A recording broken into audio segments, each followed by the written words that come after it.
name's Owen, and I'm the Dungeon Master of our Return of the Giants 5th edition homebrew campaign. Hi, I'm Ali. I'm playing Lyra, the Eladrin Spore Druid, and she is just a little bit obsessed with mushrooms. Hi, my name's Simon. I'm playing the character of Ember. I'm a wildfire druid who's on a quest to be the very best there ever was. Hi, I'm Dave, and I play Harry Harrington, the Herringon, the roguish merchant with the heart of gold. My name is Christian. I'm playing Bartholomew, the romantic dancing Owlin, Paladin of devotion. Hi, my name is Matt, and I'll be playing Niles Silverwind, the Owlin, Way of the Sympathy Monk. Hey guys, I'm Jared. I play the character of Thrain, the boisterous frost giant, the Goliath, path of the giant barbarian. Hello there, lovely listener. This is just a warning to let you know that this episode of Return of the Giants may contain adult language or adult themes. Hello, lovely people. Hello there, and welcome back to the Lost Archives. My name's Owen. We are playing Return of the Giants. It is time for the premier homebrew D&D campaign.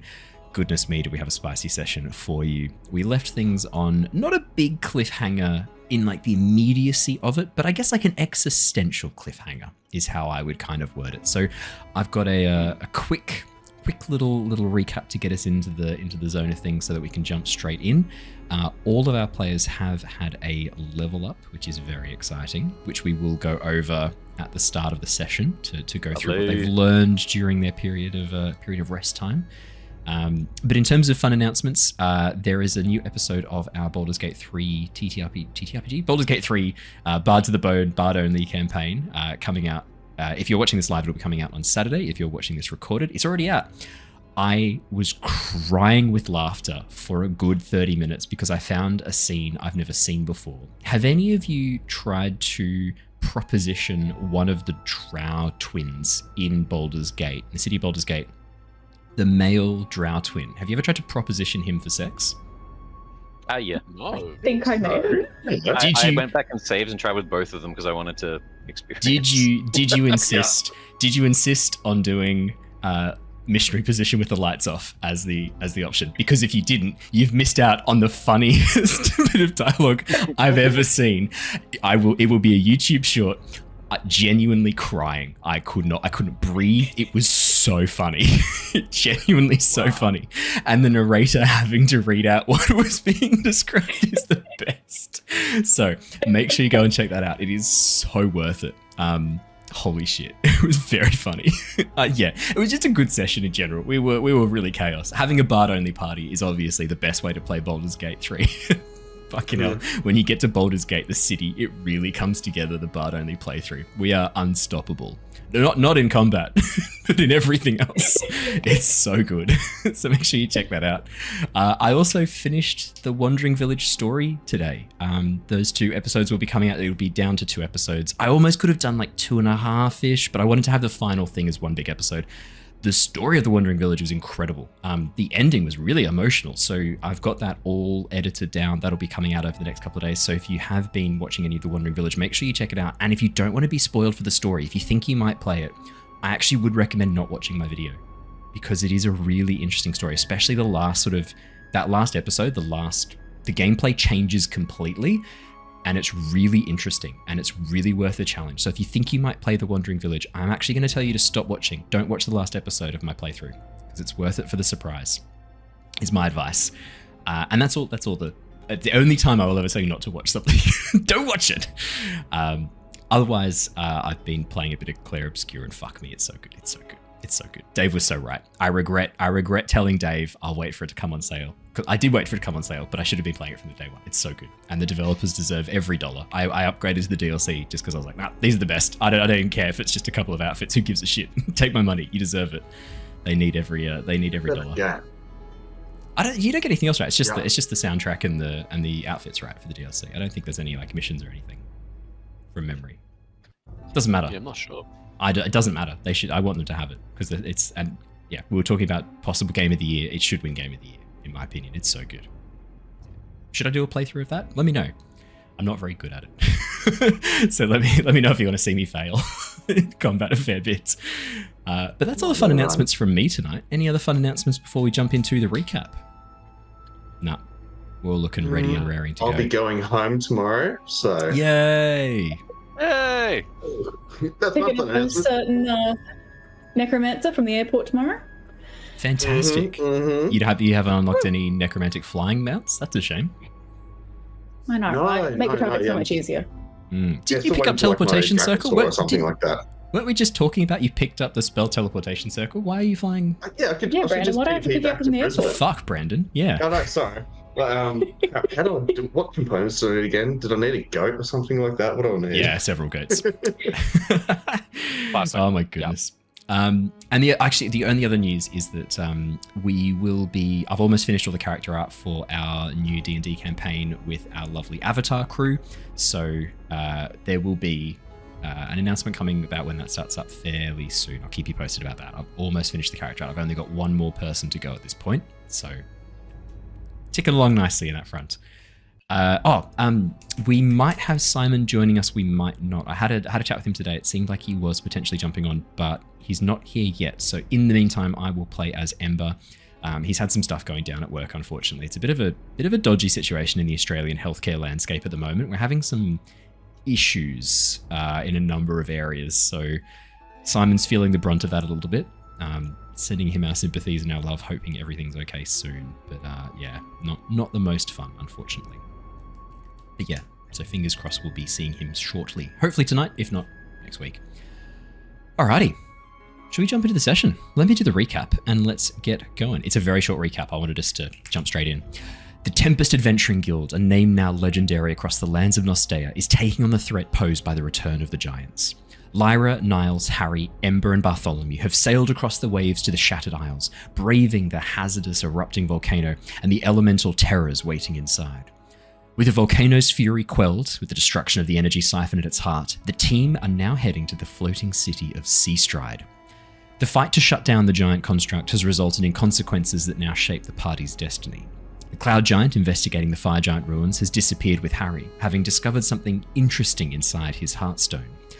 The sudden release of elemental energy also seems to have done something to Ember's fire spirit Flicker, dragged into the collapsing portal and unable to be summoned by Ember since.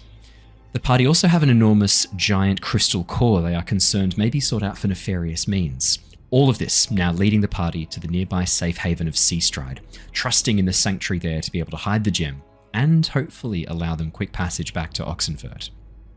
All is not dark, however. Bart's decision to dedicate himself to the goddess Melora has revealed some more information in regards to the disappearance of the Giants and has given the party a new destination. Northward to the frozen wastes the Frost Giants have been spotted exploring. The group are now also one member stronger, Elven wizard Grim having arrived fortuitously during the exploration of the volcano and agreeing to help the party unravel the mystery of the Heartstones, a mystery tied deeply to his own past. We left off last session as the sails of a large barge appeared on the horizon, ready to take the party to the floating city. So, we jump straight back in where we left off last time.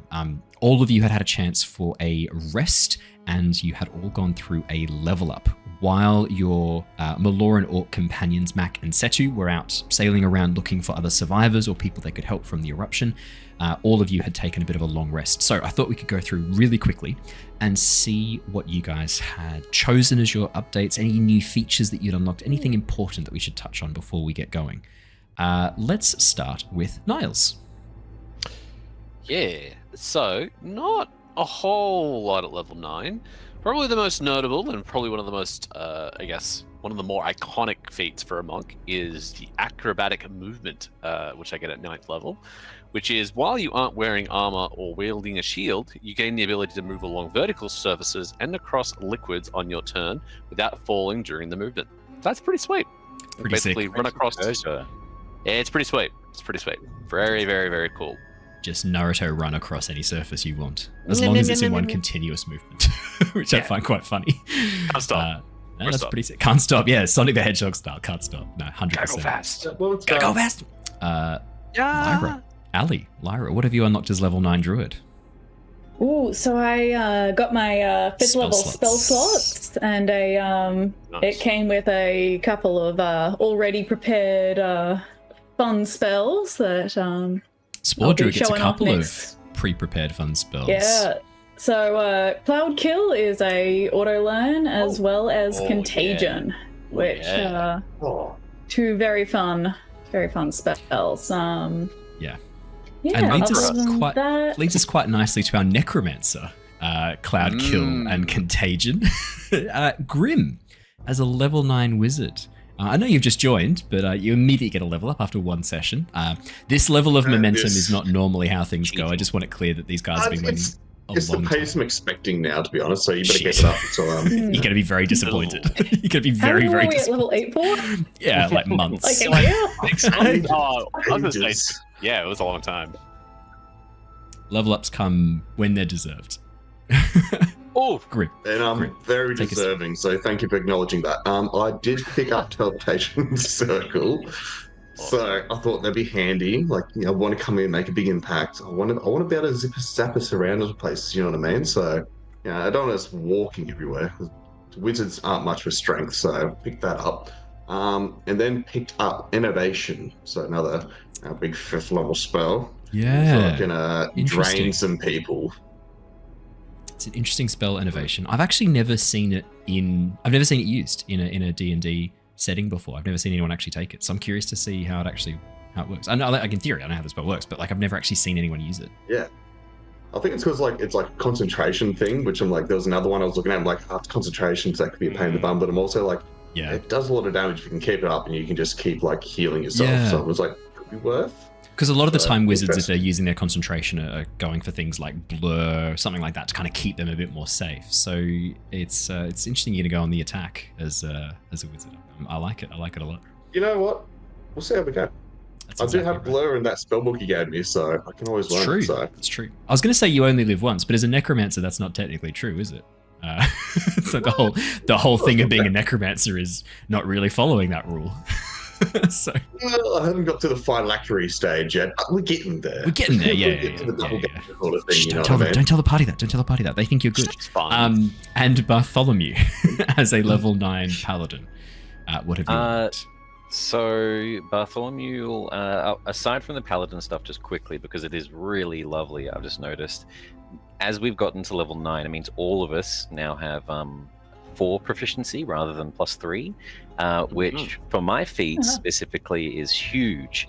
Extra hit My points. inspiring leader now means I can target a completely additional new person for inspiration. So That's good. I gave it to myself, Grim, and Niles. Lyra, you can also take inspiration. Voila. Thank you very much. The hit points also go up by 1 for everyone. So it's actually, I think it's 14 temporary hit points that everyone's going to be getting over the sleep. But the main part is Abjure Foes is the class feature. I do get level 3 spells, but I'm a paladin, so I'm a hybrid caster, so it's kind of like Yeah. I'm catching up slowly. There's a couple of good level 3 spells there, but nothing there are. nothing to be like really excited about. I took guess. some flavor stuff for Melora, some things that we'll hopefully see leading up into going onto the Sea Stride, a bit elemental based. But cool. Abjure Foes is very opposite to what Bartholomew has sort of been doing with his creed about like love and starting to sort of try to find mutual ground with people. Almost very similar now that I realize it too, like Niles with aligning to people, but through emotion. But because I use a channel divinity and choose an amount of creatures up to my charisma, which is amazing because it's 4 as a spellcaster, and I can make them do a wisdom save and frighten them for 1 minute. So it's basically like the cleric turned dead, but I can target any creature type. Oh wow. It's pretty sick. And fear is a good effect. Fear is sick. Can't move closer, disadvantage and all stuff. As long as you're in sight, yeah. Yeah. that's So I'm not sure roleplay wise. I'm thinking I might explain that when he uses the ability for the first time. Yeah, for sure. Perfect Mundo. And we'll go through Ember's level up when he joins us next, but it'll be similar to Ali's. It'll be a bunch of new spells. I imagine he's going to take Wall of Fire. I believe will be probably his spell from here on out. Just dropping down walls of fire whenever he needs, and Possibly summon elemental might help to Fire elemental. retrieve flicker. Oh yeah. So no spoilers, Ali. We'll see. I'm going to pick it up and see if I could use it to help, and then I'm like, wait, no, he's also a druid. He gets the same spell. I've got it covered. Yeah. Yeah. So, Yeah. but yeah, I like the way you think. That was the way I was thinking as well. No spoilers. Cool. Let's jump on back in then. As you all awaken from your rest, Mac and Setu had rejoined you, having failed to find any other survivors or people who were nearby. It looks like the evacuation was successful. As far as you are aware, those who were able to get out were safely recovered, taken away, possibly to Sea Stride. You know that the orcs had transported a number of them in all different directions. In the chaos of the volcanic eruption, the focus was on getting people out, not necessarily coordinating where they were being taken to. A number of them ending up in Mudria, some of them probably down in Sea Stride, other nearby towns and villages, those that are not too close towards the volcano's caldera or within the line of smoke, evacuated out of there. But as the dawn begins to break, as you have a sleep during the night, just hidden out of view inside the shadow of the fire giant forge in the volcano, you see the sails beginning to emerge on the horizon, the sun lighting up behind them as the ship comes from the southeast. The barge that is on its way to you is impressively large. It looks like Rilia, the Triton companion who headed on over to try and locate a ship for you, has managed to find a pretty large boat. It looks like this one's mainly used for transport of materials, probably some sort of trade ship, but you can also see there are large poles rigged with what looks like netting from the sides, possibly also used as a deep sea fishing vessel as well for dragging nets along a little bit lower, grabbing fish in deeper water. Looks like this is definitely a multi-use ship, shall we say. And as it gets a little bit closer, you watch as the Maloran orcs jump on their outrigger and head on out to go and greet the boat, just sort of Mac wanting to see who it is Rilia has brought in this moment. Trying to remember his voice. Give me a moment. I'll just make sure that this is someone friendly that we can trust, and I will make sure they come back here. I just want to get an idea of who we are going to be dealing with for the journey back. Make sure that Rilia has found someone trustworthy. If not, then I will grab some sort of tarp or something and we can wrap the crystal and make sure it is hidden before they get back. With that, the two of them take off. 10-15 minutes later, the boat gets close enough. You watch as a rowboat is dropped down into the water, and as it moves across, you can see Mac in the rowboat, the outrigger having been tied to the back of the boat to be dragged behind it. The ship is mainly crewed by Maloran orcs. You can see now that it's closer, the figurehead of this boat, someone has very crudely carved what looks like a large fish head, coming down towards and then becoming a woman's lower torso and legs, like a reverse mermaid, essentially. Rather than like the tail of a fish and the body of a woman, it's the body of the fish and the legs of a woman that they have carved into the front of this as a figurehead. Weird, sexy Kuatoan? Yeah, like a fish with just a really weird figurehead. And you can see there are many symbols drawn along the side that have been carved in, these beautiful flowing designs of kelp and coral. This boat is clearly more of an eclectic. You don't think this is used by any official transport. Maybe this is an old ship that they've privateered, shall we say, that has been converted into their needs. And you can see the name of the ship is the Blushing Mermaid. Hell yeah. Wow. As Mac reaches the shore. Fish can't blush. Exactly. Sorry. As the rowboat reaches the shore, you watch as a woman steps off the ship, standing across the shore and striding towards you. She is about 6'2", very, very tall, muscular Maloran orc. You can see she has a tricorn broad captain's hat, an enormous peacock feather emerging from the brim and dangling behind her, bouncing as she strides towards you. She has tattoos stretching up across her torso, up her neck. She's not wearing... it looks like she's wearing very little, purposefully to show off her tattoos. The jacket that she wears, the sleeves have been torn off. It looks like a long coat that she's torn the sleeves off and is tied almost as a like more of a cloak that she's kind of wearing underneath a very loose blouse and loose linen pants, barefoot as she strides towards you.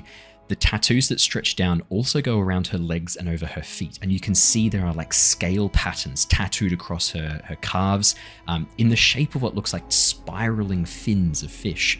And as she strides there and stands before you, you can see bright blue eyes, a broad smile, and what looks like a series of sucker-shaped scars on the side of her face. As she stands there, puts her hands on her hips and goes, "Well there, you lot look like you're doing all right. When Rilia came, he seemed to indicate you lot were in a spot of bother, but you seem fairly hale and hearty." We're definitely feeling a lot better after a good nap, that's for sure. We went all the way up into the volcano there, like yesterday. Got a pair of cojones on you having a fair nap in the shadow of that thing. It was erupting not a few days ago. Well, not really. It was erupting in a sense, but it's under control. We put a stop to it Settle for down. now, hopefully. Yes. You could nap there all day if you want. It's very calm. Other than the ash. Well, look, Don't breathe. I must admit you've thrown me for a bit of a loop. You're the ones who put a stop to the eruption of the volcano. You lot... The excuse Tempest Guild were the same people that defeated Tiamat. Well, not us specifically, but the same guild, though. Right. Oh, really? I didn't mention that. So you'd be paying customers then? I'm sure we can if you want to, obviously, get Mira to expense something. She sort of Put like on the pauses tab a for the moment guild. and then... What was that? Put it on the tab for the guild, Grim says. Just chiming in there. No, there are 3 things I do not do. Credit, loans, or borrowing. No. It's all right, though. I was mostly kidding. You're welcome to come aboard. I understand you've got cargo you'd prefer not be viewed? Oh, yes. It's not really a secret. I don't think we've done anything to hide the Just giant a giant crystal behind you. Yeah, I just Yeah. feel like... Detail on top. Most people would really understand what it is to begin with. Well, but the thing is, right, it's a giant... It looks like a giant ruby. Just alone, that's worth fucking shit tons of gold. Platinum. Yeah. Like, Yeah. she looks and like, yeah, I could see why you it's want to transport that safely. Not in the way that you're thinking. It's more that we're trying to hide it from someone in particular. So Right. it's not that, you know. Well, then we You better know, get like it into the any- shielded cargo bay in that point. We've got a lead-lined section for stuff that we need safe from prying eyes. I mean, any prying eyes Wonderful. on a large crystal like this, Yeah. most appreciated. If you have a hold for that, that would be wonderful. We, in our travels upon the waves, occasionally we come across sensitive items that need to be kept away from magical detection. You have enough sheets of lead and you can hide anything from anyone. We have something we can use for this. I have to ask, if I take a chunk off this as part of payment, is that going to break it? Or, I mean, I just want to know the options before we get you on board. Can I have a little chunk? Because that looks like it's a giant fucking ruby. And I got to say, looks like it's worth a lot of Could money. I answer that question? Like, if whether or not it's, like, broken or chipped or anything like that? Would that be something I know if, like... Do you want to make an Arcana check for me, Grim? It is? Like, did it get chipped, like, when it got kicked Yeah. over? Yeah, but fucking blasted it. Yeah. Yeah, that's Yeah, true. 22. fine. Grim. 22. This may look like a ruby, and that is because it is. This is a ruby. This is a giant ruby. It has, however, you don't think this has been naturally grown. This has been produced with magic. And what's more, it's not just Lab-grown. a gemstone. Yeah, it's not just a gemstone. It is a storage and conduction device. This can hold magical energy. All crystals can hold magical energy. This can hold a lot of it because it is so big, but it also has been made from it. And if enough energy is taken from this, it will start to shrink and disintegrate. It's essentially a giant arcanic battery as well as being a gemstone. And it's the way that it's been grown that allows for that to happen. Whereas other gemstones can't be converted. Converting matter into energy, very difficult. Not something that wizards can just do that easily. Energy into matter, bit easier. Wizards can conjure stuff all the time.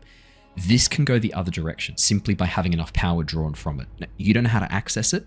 Even with a 22, this is heading into very specific giant technology stuff. But if you were to take a chunk off this, it wouldn't stop it working in any way, shape, or form. You could easily do that. And you could have then a chunk with you that if you figured out how it worked... Free spell slots. Could potentially be a spell slot or multiple spell slots, or allow for you to store energy and take energy out. And maybe other things as well. You know that the giant technology is... There's a ubiquity to it, that it can hold and use different types of energy, not just magical energy, but other things as well.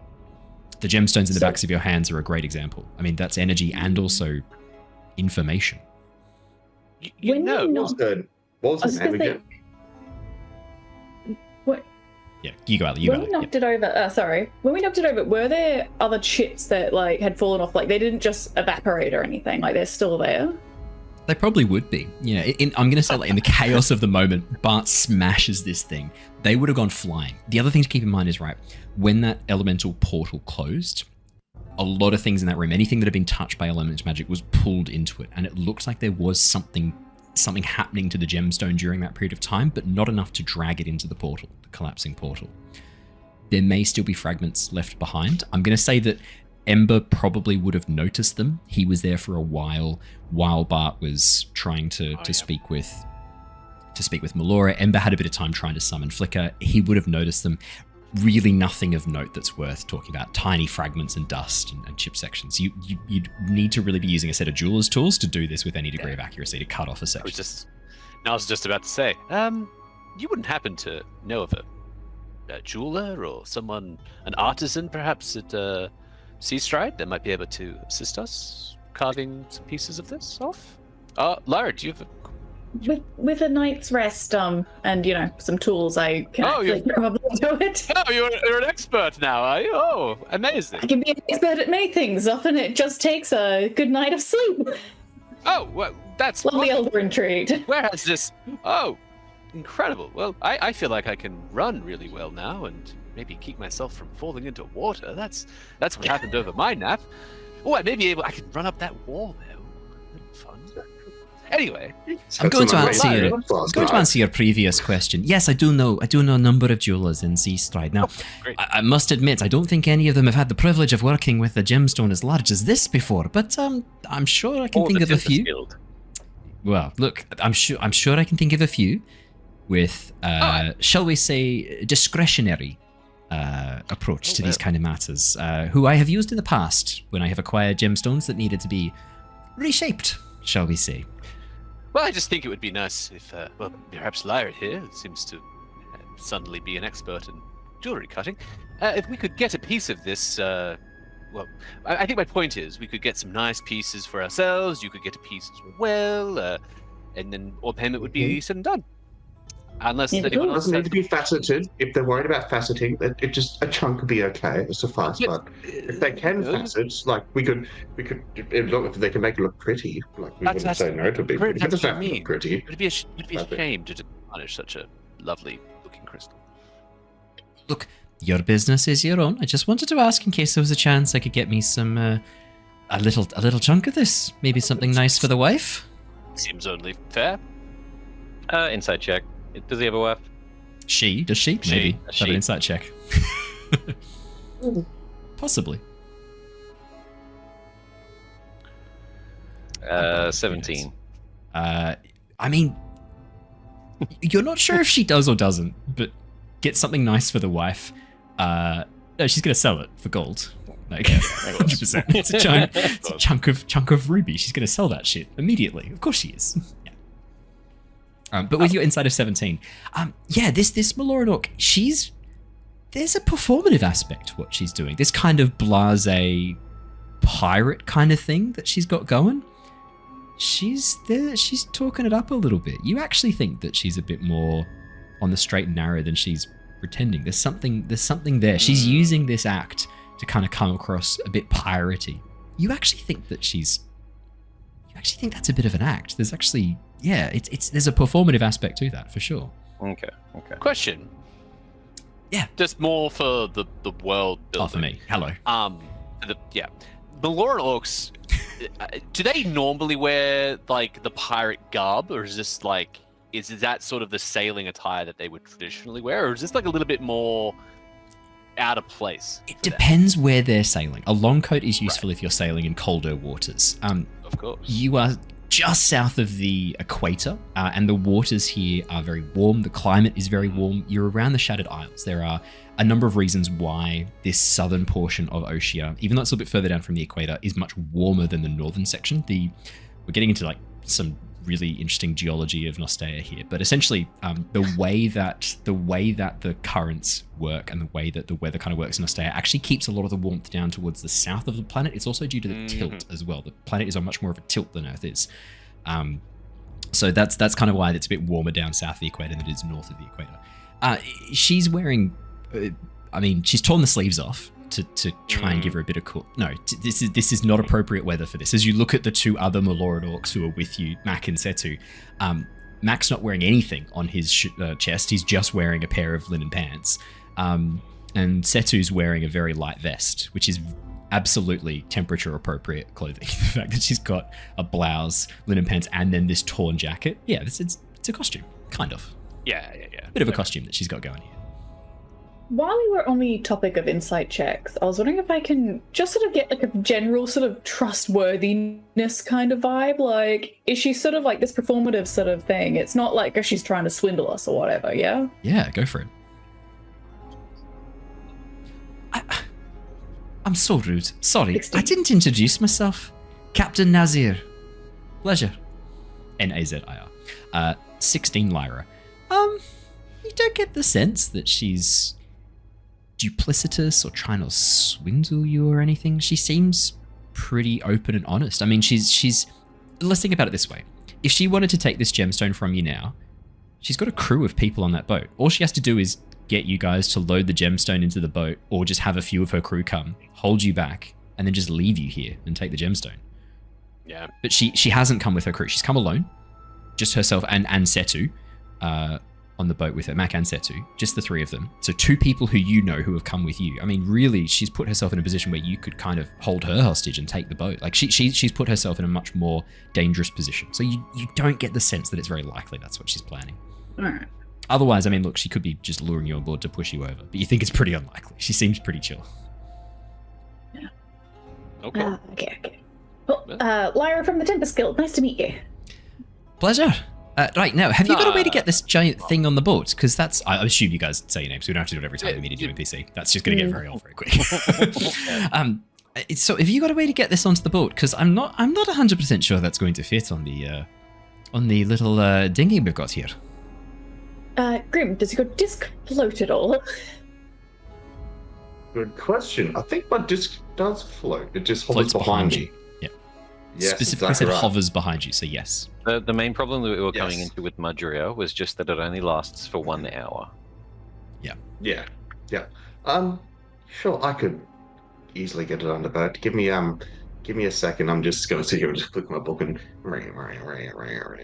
bring some For bones up from podcast the listeners, Grim is fondling his book very actively. That's what that Exactly. was. If you're wondering. Yeah, for podcast listeners, he's doing it again. And by fondling, I genuinely mean he is wiggling his fingers and fondling a book, is what it looks like. I don't know how else to describe it. We all look Is on that how like you got? Is that how you read books? Is that? Like, oh, I'm really enjoying this book. Let me get started on the Way of Kings. Paladin, no.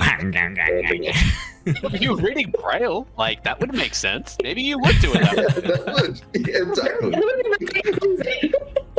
That'd be very confusing reading Braille like that, as you just Yeah, wiggle your would be. fingers randomly in the air above the slate. Imagine that you get a wizard finds another wizard's book, like, oh, free spells, and it's in Braille. They're like, oh no.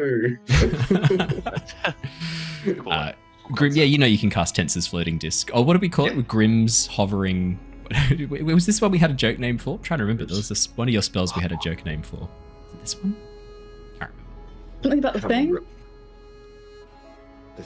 The thing? Like all the little hands, like the Adam's family? Yeah, it's like Oh, a that's little- right. Yeah. It's yeah, like a whole bunch of like Oh, yeah. spectral hands, Yeah. like emerge for your Tensor's floating disc. I mean, you can cast this as a ritual, so it just takes you 10 minutes. Pony boys. Yeah, the swimming. Yeah.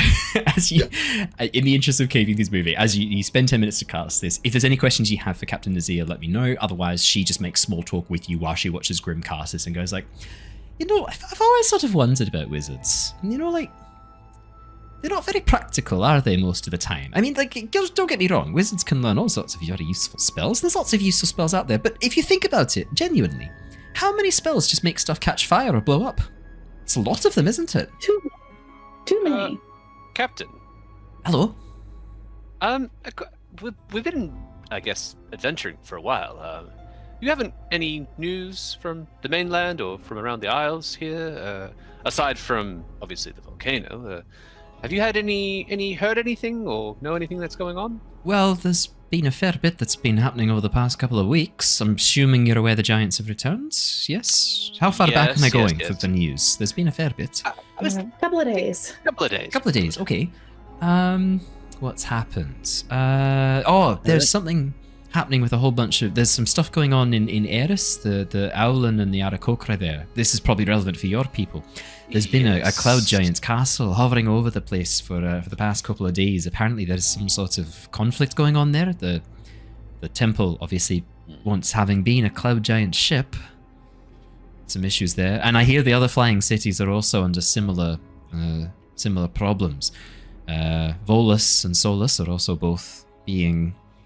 I mean, the people there are being asked to leave, to leave the cities. I mean, these people have been living there for years and years. The Cloud Giants are saying it's... by the Cloud Giants? Cloud Giants. Apparently, most of these are their old haunts. Yeah, I'm not quite sure what's been happening there or how long that's going to go on for, but apparently there's big talks going on. A number of Ocean politicians, people from... so the what are they called? The council, whatever it is, from Oxenfurt and Palin. They've been having to deal with this stuff. Yeah, but apparently it's been a bit of an issue. It's been going on there. That's probably the most important thing that's been happening. DM, just because it's knowledge that I don't have, Christian, what races live in Bolus and Solus? Sorry, I said Solus, but I meant Solaris. So Solaris is a bit of a hodgepodge. It's mostly Ocean. So it is humans, elves, halflings. It's a mix of a lot of Ocean.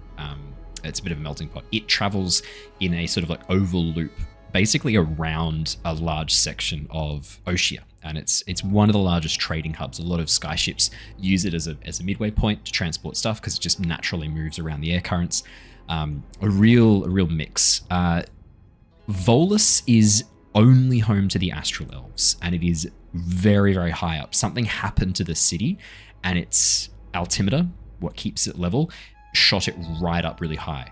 The elves who were living there, because it was only high elves who lived there, that exposure to the solar radiation, to the radiation of space, turned them into the Astral Elves. It's very much only the Astral Elves who live there now. It's actually quite difficult to get to and from there. Very few ships are able to do it. They have to be pressurized. So wondering how the Cloud Giants are so casually just like pressuring them. Like their situation must be very unique. Okay. Bart would pipe up with Niles bringing up like things happening outside of the world. Have there been any big movements? I don't know, with the religions, gods of the world. Anything happening with clerics or temples? We're just, I don't know, having some bad dreams recently. Clerics and temples, not that I'm aware of. I know there's been some stuff happening in Drelmethion. They've got problems. This isn't really religion, but they've got problems with a group. I've heard the word cult thrown around, not gonna lie. But that's been a problem since before the Giants showed up. That's apparently been going on for some time. A group of people who are following some sort of... I ran into them. They weren't fun. You've run into them before? Yeah. Can recommend avoiding the cult if you can. Yeah, we had a group of 4 of them show up at Seastride. Probably would have been about 6 months ago, so quite a while back. This isn't news again, but we had a group of 6 Water Ganassi show up, who were claiming that Seastride had some fragment of a device needed to restore balance to the elemental ways, and they were shown the door fairly quickly. Did any of them have a crystal in the back of their hand by any chance? That's an interesting trinket you got there. Are you all matching? Is this like a membership thing for your group? I like it. I like the coordination of it. It's quite nice. No, I don't think any of them had that. No. No. This is I quite like it. Where'd you get them? I wouldn't mind one for myself. Maybe not in that colour. Maybe something a bit more blue. Could match it with the tattoos. Have it swirl around it. That would be cool. That would be. Yes. Well, not going to be. Got out by accident. Yeah, not going to be super easy. Ixnay on the giants say. What's this about giants? You did just say the word giants. No, I was speaking in Pig Latin. You didn't understand that. But you did. But you did just say. I didn't understand most of the other words, but you did very clearly say the word giant. I think you meant to say "iant's gay," which is what you probably should have done. And start walking onto the ship. Don't mind Bartholomew. He's been through a lot. News of his home. Okay, look, if you don't want to tell me about it, both of our homes is rather still fresh, as you can imagine. I can imagine. Are you lot hoping to head back towards Eris? There's a group. We've got some Owlin staying over in the messenger tower. Imagine they'd be friends of yours, maybe. I'm sorry, I'm making an assumption. Possibly not. But if you needed a way back, I'm sure they could help you. They've been there for the past 2 or 3 days. That's a good question. That's a good point. Which messenger tower would that be? Yeah. Oh, the one in Seastride. Has the tower been getting larger lately? Have they been adding to it? No, there's very strict rules on how tall things can be in Seastride. Obviously, as you build up, you change the buoyancy, and things can drop. We're dealing with very important principles. You haven't seen anything unusual? Well, they petitioned to make changes to the tower, but the petitions were denied, all of them. It's not practical. And once the science was explained and the issues of it, they understood. And actually, to be honest, it was a bit less traffic for a while after that. But it seems like it's not. I mean, I wondered if they were maybe trying to punish Seastride for not agreeing to their demands. But also, there's no way it was going to work. So Niles is going to remember what's happening in the world, and he's got to glance up at the sky and just see if there's anything flying around. Maybe perception check, please. Of course. Can I also do just in the same vein of remembering sort of many eyes make light work? Yeah. Also, I'm looking at the map. Where are we on the map? Sorry. You guys are currently over near the island near Heatmeave, so you're currently on this island here. Where we are. Yeah, because I was looking for I thought we might be around there. I was looking for Seastride. Like, you won't see Seastride. I can't put Seastride on a fixed location on the map because it does not stay in one place. It moves. It floats on the ocean currents.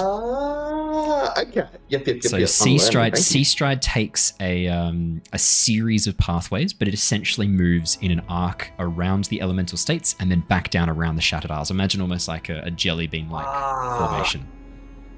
I see now. Yep. Shifts around there. Sick. Yeah. Okay, thank you. So there's a couple of floating cities. There's flying cities and floating cities. This is an intro for Brandon because you haven't seen much. So a couple of old cloud giant castles were converted into cities when the giants vanished because they just seem to still float. They seem to still fly.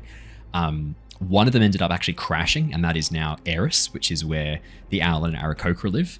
Ironic that the one race who can fly reliably, the giant castle they inhabited, crashed and stopped working.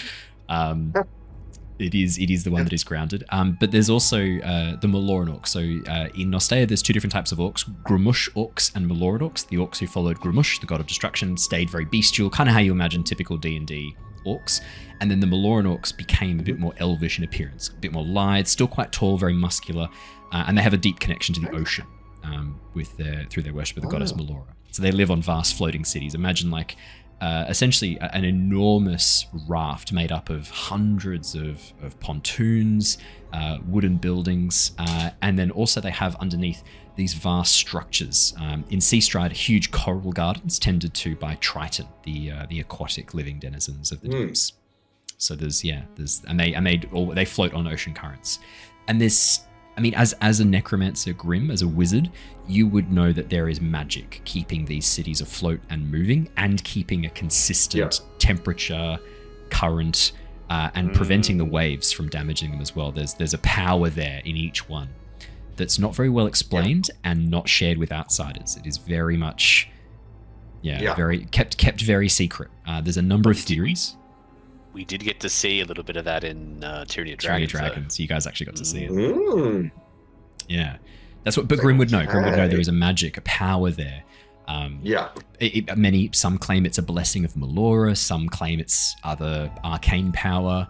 It's not really well known outside the Melora and Orc cities. It's a great trust to be shown and allowed into that secret. Yeah, showing how the whole how the whole thing works. Yeah, and it was a moment of necessity that led to the team getting to see it last time. There was a situation that allowed them to view that. Grim, you finish casting your spell. You watch as a bunch of tiny hands, spectral hands, these like skeletal fingers begin to rise from the ground and form before gripping onto the. I'm imagining like a whole bunch of things from like the Addams Family. You know, the disembodied hands. Like, the hand from that, or like what do you call it? What's the movie? Swallow your soul. Evil Dead. There we go. Yes. Chops his hand off. And it's like runs around. I'm a whole bunch that. of like spectral crawling hands. Yeah. I imagine they're like when they're in the water, they're like doggy paddling, like all these little hands just doggy paddling in the water, pushing it forward. That's exactly what happens. Perception checks, 18 and 18 from Niles and Lyra. That makes it very easy when you both get the same number. Yeah. As you glance up to the sky above you, it is fairly cloudless. You can see from this distance what probably is Eris. What probably is Solaris, the floating city that floats above Nostea. It looks like it's down. So from where you are, you're looking sort of northeasterly. You can kind of see it, a speck of it, and a few ships in the sky above as well from this distance. I mean, Solaris is quite large, and it is visible from a lot of different locations. From here, now that the smoke and ash is cleared, you think you can kind of spy that floating city high above, or flying city high above. There's a few airships that you can see moving around as well, possibly trade ships. You're not too far from Dromethion, which is the Ganassi homeland. A lot of trade in and out of Dromethion, a lot of skilled artifabrians there. So you're seeing things near. You can see Aarakocra flying above. None that necessarily look like they're specifically hovering near you, but shapes that are birds or Aarakocra transporting messages. Again, where you are is probably a very highly trafficked area. People coming and going, airships moving. I mean, this is especially with the smoke from the volcano now having cleared. It's been 12 hours-ish, 10, 12 hours since you shut this down. People resuming their transport. Yeah. The travel. Yep. Yeah. Interesting. Yeah. But as Grim finishes his quite disturbing Grim's crawling hands, picks up the crystal and then begins swimming across as Grim is sort of brilliant. But you watch as Captain Nazir looks back and says, I've not seen that spell before. And frankly, if I live my whole life and never see it again, I think I'll sleep deeper. Well, you said that a lot of wizards learn like Fireball and all that stuff. Yeah, I didn't want to learn those ones. No. You know what? You're right. I did see. It's a shame that more wizards don't spend time learning more spells, utility spells. I've got to say, though, does it have to look that disturbing? That one just waved at me as she points down at the waterline.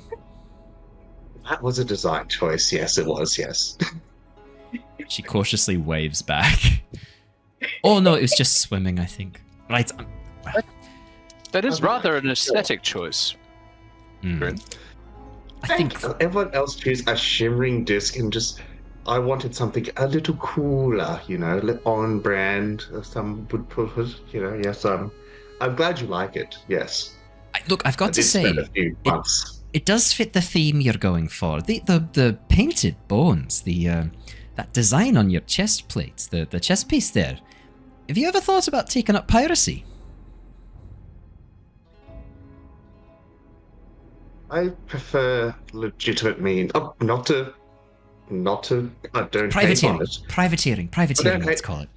Privateering. Yeah, I like legitimate. I like business. I like to. If people give me money willingly, I'll take it. But taking it from them without consent, not quite me.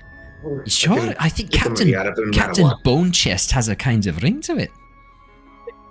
And I just strum up the bones and do like a xylophone, like That would have a good ring to it. The Think about this. musical tones somewhat undercut the fear that I thought you were trying to create with that, but that's okay. That's all right. Are they? I think- It's I hollow. think it could be good. Like it's like the war drums. Like dun-dun-dun-dun-dun-dun-dun. It's like the war drums, but my war drums would be a xylophone. But your drums go. Exactly. And strike fear into their hearts when they see my No. bony boys. I don't think it strikes fear. I think it strikes joy. Whimsy? Whimsy. Maybe Whimsies. whimsy is Yeah, it what I'm- strikes whimsy. It's not really something strike pirates go for. whimsy. I'm going to strike whimsy into the hearts of my enemies. Doesn't really have the same ring to it, does it? It doesn't, but it could be a good tactic. They'll be so happy when you and a stab motion. I'd be rather surprised if a scary-looking fellow started being all whimsy on me. I wouldn't know what to do. Yeah, that's fair. Or he was playing himself like a musical instrument. That too. Yeah, I think I'd run away. Probably turn away and leave the weirdo to his own devices, to be honest. I'm going to say at this There's an point, idea here. We're brewing. the rowboat arrives at the side of the ship.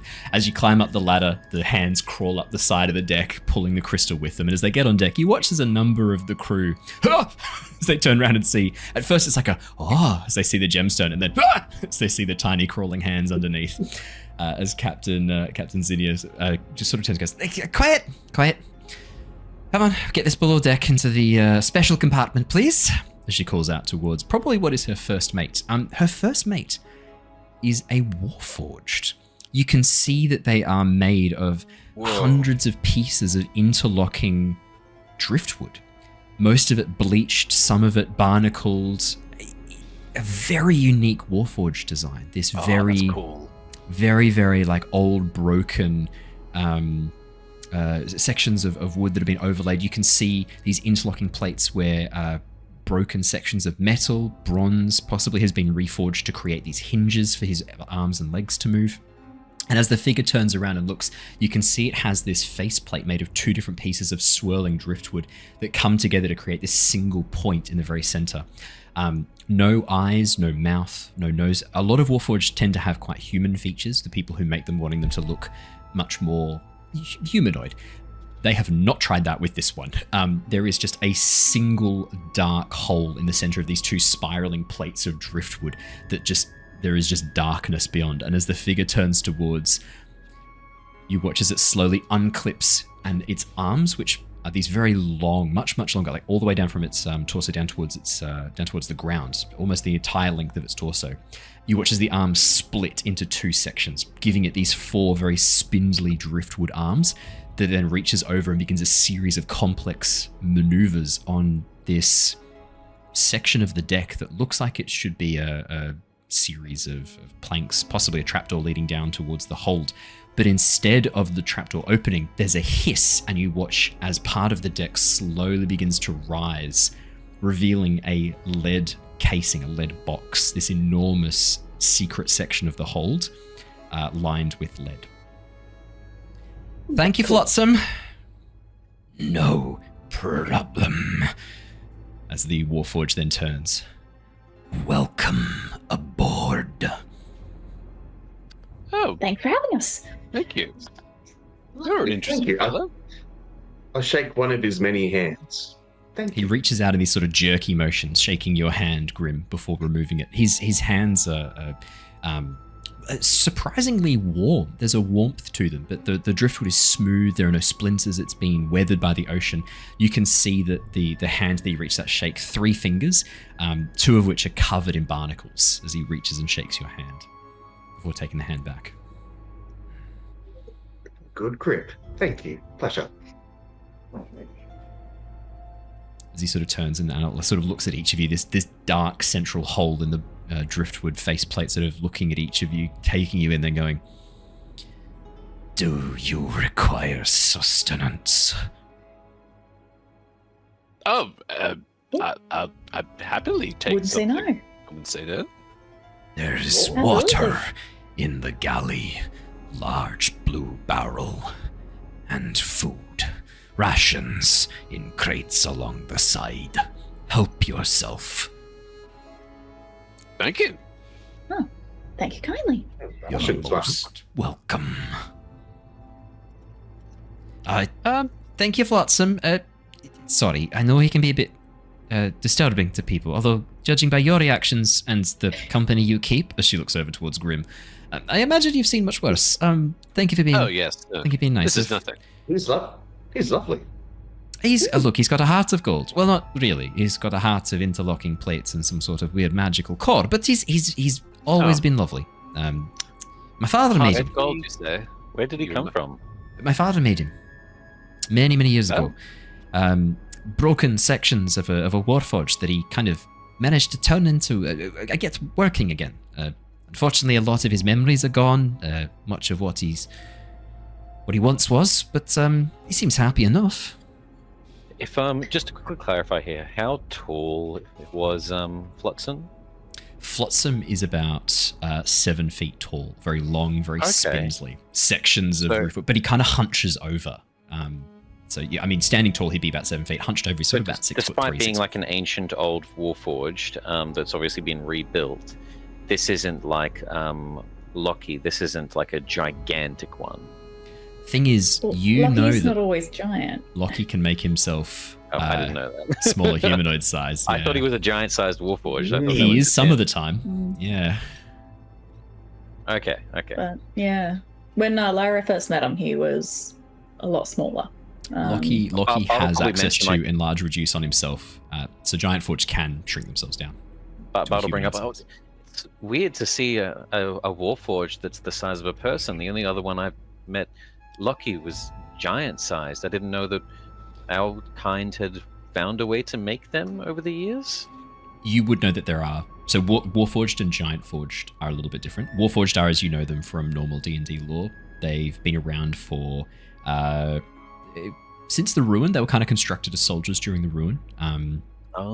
They are still made. It's frowned upon making them because part of the process to create the sentience is to actually take the soul, the life of something else, and do this exchange. It's not great, but there are warforged. But they're based upon the old giant forge, some of which are still around, most of which are damaged or broken.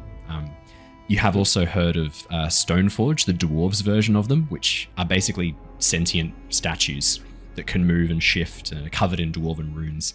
There's a few races have had a go at making their own forge. I just had a thought. Yeah.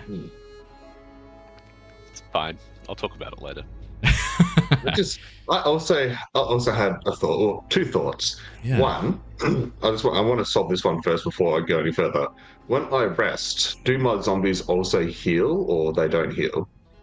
When I no, and they wouldn't, and you would probably have to cast. I think the spell. I think they even fall apart, and then they go feral afterwards. Yeah. Unless you kind of cancel the spell and let them fall apart. Yeah, I left Jessica back on the island then. Okay, that's fine. I solved that one. She had 1 hit point left. So You just very gently reach up and just like crack Jessica's neck. I'm just like, go to sleep. Yeah. I just imagine like just one skeleton roaming the island until the next person gets there. So there's that, and then I think I was thinking when they were saying that the Warforge is like missing memories and such like that. Is that something I know that can be like repaired or studied or something with magic to bring back, or is that more of like an artificer sort of thing? You know, more what of I an mean? Like artificer you need to know thing. gears and stuff. Yeah. Do you want to make for me an Arcana check? This one is going to be at disadvantage because your specific wizarding knowledge has never touched upon. No, that's fine. Yeah, Warforged. That's what I was thinking. Never done either. Okay, so there's one there. That's a 17. And 17. the other one. You're going to roll really well on this. I can already tell. 29. Yeah. 29. Okay. Yeah, still. So, I rolled a 4 and still got a 17. Grim, here's the thing. You do actually know a little bit about Warforged. Warforged, based upon Giant Forge, these ancient constructs the giants created, each of which had a core, this central section that contained their personality, their memories, their soul, as it were. There was a period of time where there was discussion and debate over whether or not Giant Forge, Warforged, any of these constructs had souls. That debate has been finished. They do, absolutely.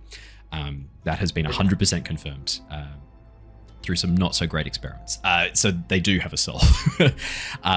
The Warforged specifically, their core isn't made of the same stuff as the Giant Forged cores. The Giant Forged cores are made of the anamium, that special alloy that the Giants created. It is almost indestructible. The Giant Forged cores really only age and time can erode them and destroy the core itself. The Warforged, however, a lot of their components are glass, crystal. There'll be metals and alloys in there too. A lot of durable alloys, aluminium, stainless steel, duralium, things like that, that can be, or duraluminum. Try to remember the name of it, but it's like this very like a Aluminum. not aluminium. I think it's duraluminium. The alloy of aluminium and I'm trying to remember what the other metal is in the alloy, but it's like quite strong and quite durable, quite ductile. It's got good ductile strength, but much less durable than the Giant Forge cores. And these cores often will have, especially if they were from around the time of the ruin, will have a serial number stamped onto the inside of the core that will tell you where it was made, who it was made by, and what battalion it's meant to be with, because these were all designed as soldiers. Since then, though, a lot of the Warforged have been created as specific tools and tasks. It might be Digger 147 or Lumberer 638. Like, they're all they often had tasks until it was discovered that, oh shit, these creatures actually do have souls. The process of making them has created sentience and a soul.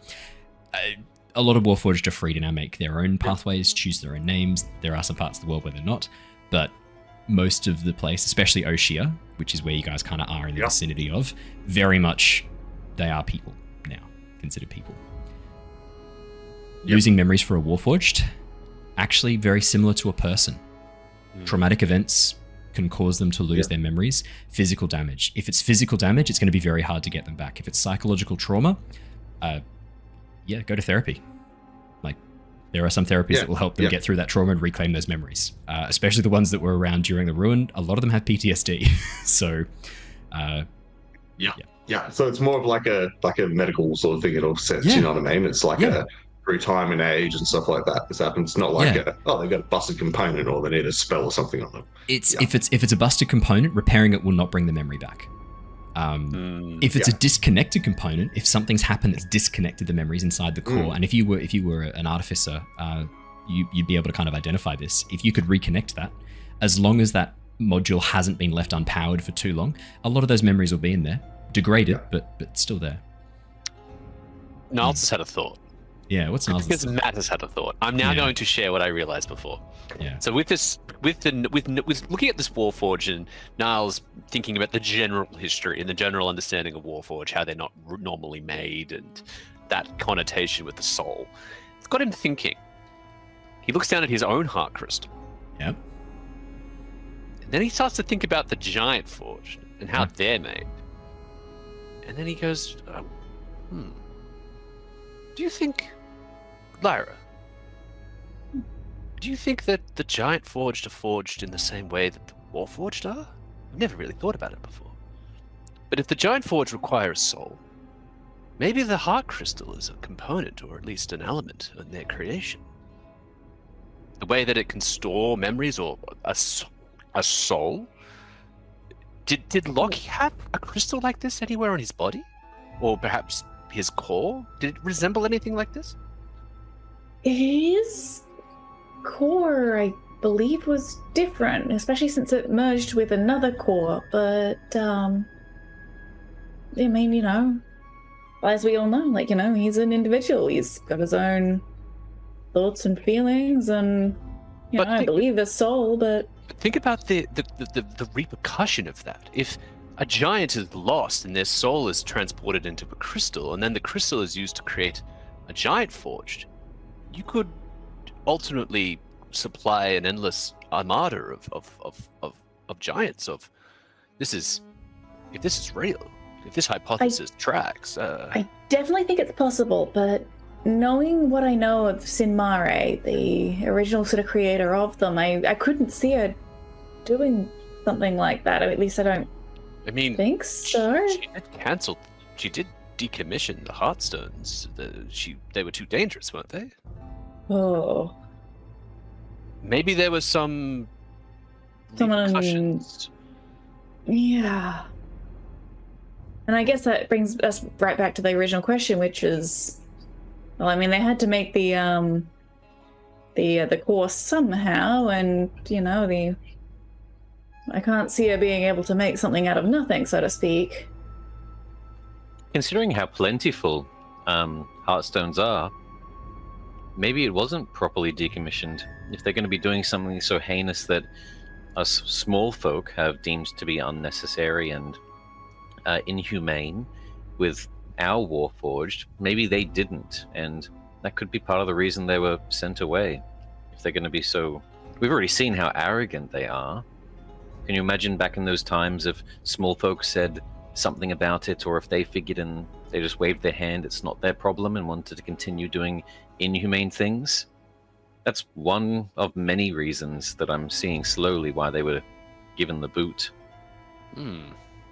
Yeah, I mean, I can't imagine, with the original 100-year contract, I can't imagine they would have just thrown up their hands and said, okay, now, I guess you guys can stay. I mean, that they probably would have come up with something. Tampering with souls, ignoring the consequences, these elemental gates that are ripping into other planes and just messing them up. It's sounding a lot more like the devils than, with the whole soul coin comparison and whatnot. An advanced race that doesn't care about the world. How monstrous. I think these are all questions we should probably bring to... That's the fucking lesson. That's the lesson I'm teaching you. No. These are probably all questions we need to bring to Sinmare and perhaps have a discussion with her when we get the chance when we're back. That'll be one hell of an awkward conversation. Yeah, Well, I agree. Yes. Hey, so... Time for soul. Did you kill people and harvest their souls? I have another much more important question I have to ask. Christian, are you just eating uncooked spaghetti? Yes, he is. Podcast listeners. I've seen him just nibbling his like long yellow sticks, and I was like, I think that's uncooked spaghetti. I get uncooked ramen. It's like one of those things when you have it, it's good. Why do you have uncooked Crunch, spaghetti crunch, near crunch. you for a snack? Cook it. What is wrong with you? Even just some butter on it, man. It's a habit can from microwave. university. When I was poor and didn't have much money. Sorry, no. Sorry, are you telling me you were too poor to boil water? Because I'm not letting that slide. No. This was smart. Crackers and chips and stuff were super expensive. I only had like $200 a fortnight for everything, not just groceries, like power. I get that. I did that in Sydney. It was shit. And I was vegan for that period because I could afford that. Not much else. A packet of spaghetti was 95 cents rather than like $3 or $4. And by sort of chewing on it like crackers, I would essentially be like full for a couple of weeks. But you can still cook You can it. still cook it in the microwave. Well, no, because if you cook it, you're using like so many. Yeah, exactly. I'd be eating like an entire packet or half a packet's worth as like a meal, whereas when I chew it like this, I have like 10 or 20 and I'm full. No. I get it. I feel like you could do a thing like you do with like tomatoes. Like you could like suck on it and then dip it in salt, and then you could chomp it like that, and then you'd have like a tasty little snack. It drives my partner up the wall though, because I'm just like crunching continuously. I also wonder if there are some side effects for your teeth doing that. Just so you know.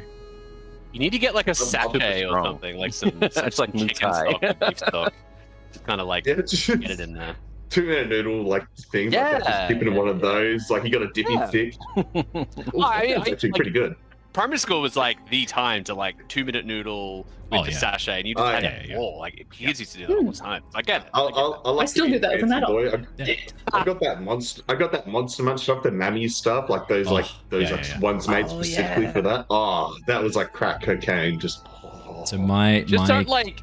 My cheap snack, I used to get all the odd bunch fruit from like the supermarkets. It's all like the super cheap. It doesn't look quite right. I would get that. I'd like blend it up, and then I'd make like my own fruit roll-ups by like basically like blending them up and then putting them in the oven and slowly dehydrating them, and then I just munch on them. This is when I was like very poor living in Sydney. It was awesome. Good It idea. sounds much Sydney, fancier than From mine. being here in Sydney, I can see how you can be very poor here. This place is expensive. I think during, because I was on like the student loan allowance as well, I think I had about $100 for groceries for 2 people. It was the 2 of us at that point who were doing that a week left over after everything else. I don't So it think was I've like, seen we had a to make burger it here. last. Like a meal or a burger here has not been under $25. I swear. Yeah. Like That's it's crazy. dumb. I thought Melbourne Yeah. was expensive, but no. Sydney No, takes this the is, cake. to be fair, this was like 15 years. Oh fuck, this is like 15 years ago. Oh, I'm you're so old. You're old. Actually, I'm the same age as Ali, so if you're calling me old, you're calling your partner old, Brad. So just sit with No, that. no take backsies. You're Yeah. old. Okay. And same age as me as well, so he's also old.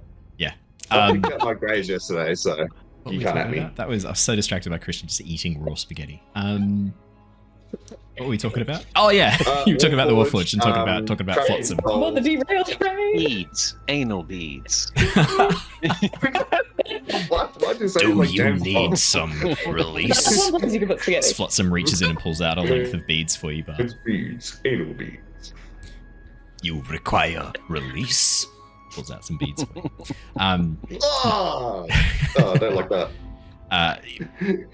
Notice you're paying a bit of attention to me, first mate. I know it's a bit unusual. My father had a creative side to him, but I promise he's harmless. Well, as long as he sees you as part of the crew, yeah, he's harmless. Oh no, it's no. Harmless, but not armless. Not harmless. Got 4 of them. Sorry. He used to have 6, but one of them got damaged, and then we took the other one off because it was. He liked the symmetry. Wanted to be, which is weird because he's not symmetrical. And anyway, he wanted to be symmetrical. We took the other arm off. No, it's just we have a companion back home that is of a similar make. Oh, hear that, Flotsam? You're not alone. There's another one out there, another odd one like you. You watch as Flotsam kind of turns the arms, clicking back together. I am not unique. Well, pretty sure you're still unique. You're still unique, mate. you're very unique. That's why we were marveling at you. With the driftwood, but possibly similar origins. It is so I can float if I fall in water. Oh yes, That makes a lot of sense. that is smart. I think Lucky definitely had an issue with sinking. Yeah, normally Lockie would just walk under the body of water he was in, right? I think so. It's harder when it's the ocean, though.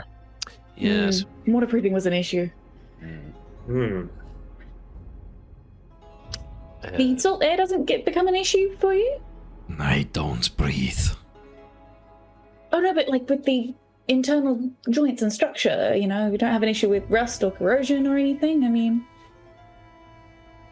You watch as the blank, expressionless face, just this single dark hole in the center of the 2 interlocking spirals of wood, turns towards you, Lyra. And then you watch as he reaches down and begins pulling off a section of his chest plate. The wood peels back, revealing this internal working. There's very little metal inside Flotsam at all. A lot of it, and the metal that is there, looks like it's being coated in this sort of strange, sort of gooey substance. As he slowly puts the metal back down again, there's a glimpse, you can see a light in the very center, probably the top of his core. He doesn't fully reveal it, closes the driftwood and goes, I am protected. I have this. And then he reaches down and pulls out a flask at his waist, not filled with water. As he slowly tips it, you see this sort of slightly greenish goo begin to come out. You watch as next to him, Captain Zinnia nods and goes like, Father's design, waterproofing. We use it on most of the metal in the ship. Salt water's a bitch. For anything metal. It's derived from seaweed. So That's quite good. amazing. It's pretty handy. Use it on lots of That was stuff. too personal question, by the way. He watches again.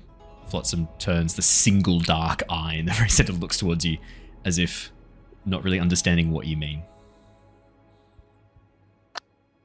I'm sure if you ever are import in Oxenfurt, my people at our guild would be most interested to take a look at you. I think if you ever needed some tuning up or some repairs, I'm sure you're able to do so yourself. But I think there would be some people interested. Oh, my father's I still can around to help mend out. if you've got any issues. Oh, Well, that's yeah, very, see that? very kind of you, Grim. My dad's still around. He checks up on me every so often when we dock at Sea Strides. We keep in good shape, don't we, Flotsam? Yes, I am very grateful. Oh, that's nice. I might pop downstairs. I'm going to get some rations, maybe a little cracker or something, and some water. Maybe I'll some be back. dried spaghetti. I might join you, Grim, if you don't mind. But he watches I'll go Bart wanders downstairs. back up, What? chewing on a dried worm. It's just- Want to pop a pot of tea? yeah. Get the old tea set out? Perfect. The ship at this point is speeding towards Seastride. The rest of the crew, it's a crew of about 9 people, mostly Baloran orcs, one other Triton along with Rilia. Mac and Setu and Rilia come down with you, joining you under the deck, having a quick bite to eat. Rilia gulping down some fresh water, having been in the salt water for a bit. That's a good question. Would Triton be able to drink salt water? They would have to be, otherwise there's no other way for them to get fresh water. I'm going to reframe that. Yeah. Rilia does not gulp down fresh water.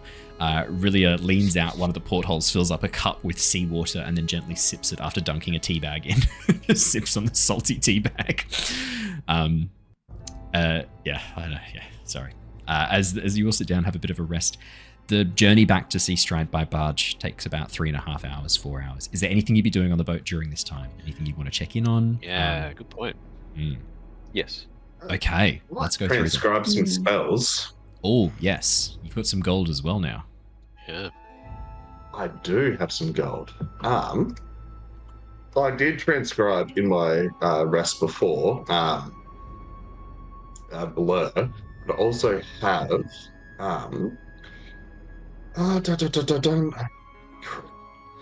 chromatic orb, charm person's good, burning hands is good, alarm's good, comprehend language Have is a read good, through those. We'll come back to you good. and figure out which spells you'd Let's- like. Bartholomew. Yeah, I thought I knew, but I said, go ahead. Mine's not really I say quick, but it might take like a minute or two because it's more so just talking to some of the other characters. So, it had been on his mind, I guess, ever since he's been getting close to them, getting into the surface world, wanting, I guess, to speak a little bit more about just himself, get to know the other guys a little bit. Like we were talking about therapy a little bit. Yeah, he would sort of just, I guess, wander and sit down with the crew during one of the quieter parts of the journey and have a bit of a talk about like where everyone came from and try to spark a conversation so that he's looking for a chance to talk about Satine. Oh, cute. He's coming in with a mission. Yeah, I'm happy to Ember's sitting there as well, while Grim sort of paws over his textbook, half listening. Niles and Lyra, would you be sitting around having a chat, or would you be are there things you'd like to do? I think Lyra's probably digging out the sending stone that she has with Shana and is going to send cool. just a quick message. Yeah, Niles is probably actually gonna want to talk to Grim, actually. A Okay. little bit. So, Bart, looks like you got Ember as your captive audience for a chat about Satine. Ember is happy to sit and chat to you and listen. Ember seems a bit more grounded since the previous day. There's a resoluteness. A decision has been made in Ember's mind. Ember is going to try and get Flicker back by any means necessary at this stage. So there's a resoluteness there, a change in Ember's demeanor. But as you have a chat and share, two of you go a little bit closer. Grim and Niles, who are sort of also there having their own kind of conversation just off to the side. I'd say you're all kind of interacting with each other. It's like when you're at a party, you got a few people chatting, you're still kind of hearing the stuff around you, having a bit of a talk. Niles, what do you want to talk to Grim about? Actually, say what? Why? Actually, no. Let's do Lyra. Have you got your sending ready? Because we'll do that first if you like. Yeah. Okay. Yeah, I'm going to edit a little bit from what I've just posted, but What did you just post? Let's have a little peek. You read it out. Yeah. So pretty much it's almost 25 words exactly, but it's I originally had fought some fire giants in a volcano, and then I realized that's not entirely true. It's not untrue. I mean, one of them was the burned out husk inhabited by some sort of elemental myrmidon, but still, it's not untrue. Yeah, maybe we'll just leave it as fire giants just to sort of get the point across. But fought some fire giants in a volcano, all sorted now. Maybe be hesitant about trusting giants for the moment. Hope you're doing well. Please reply. There is a 25 points. brief pause and then a reply from Shana. Pleased to hear you're doing okay. Glad you're safe. I'm all good. On the air of decency, heading back for Oxenfurt. Do you need help? And I can't reply because sending stones are currently. Are they like 1 per 24? That's a good question. I'm Would sure- you... I'm sure she knows that. You didn't say where you were going either. Oh no. That's all you get. Yeah, contact if need help urgent. Otherwise, back in Oxenfurt, is what Shana says to you. If she's got enough words left at the end, she says, Varys says hi.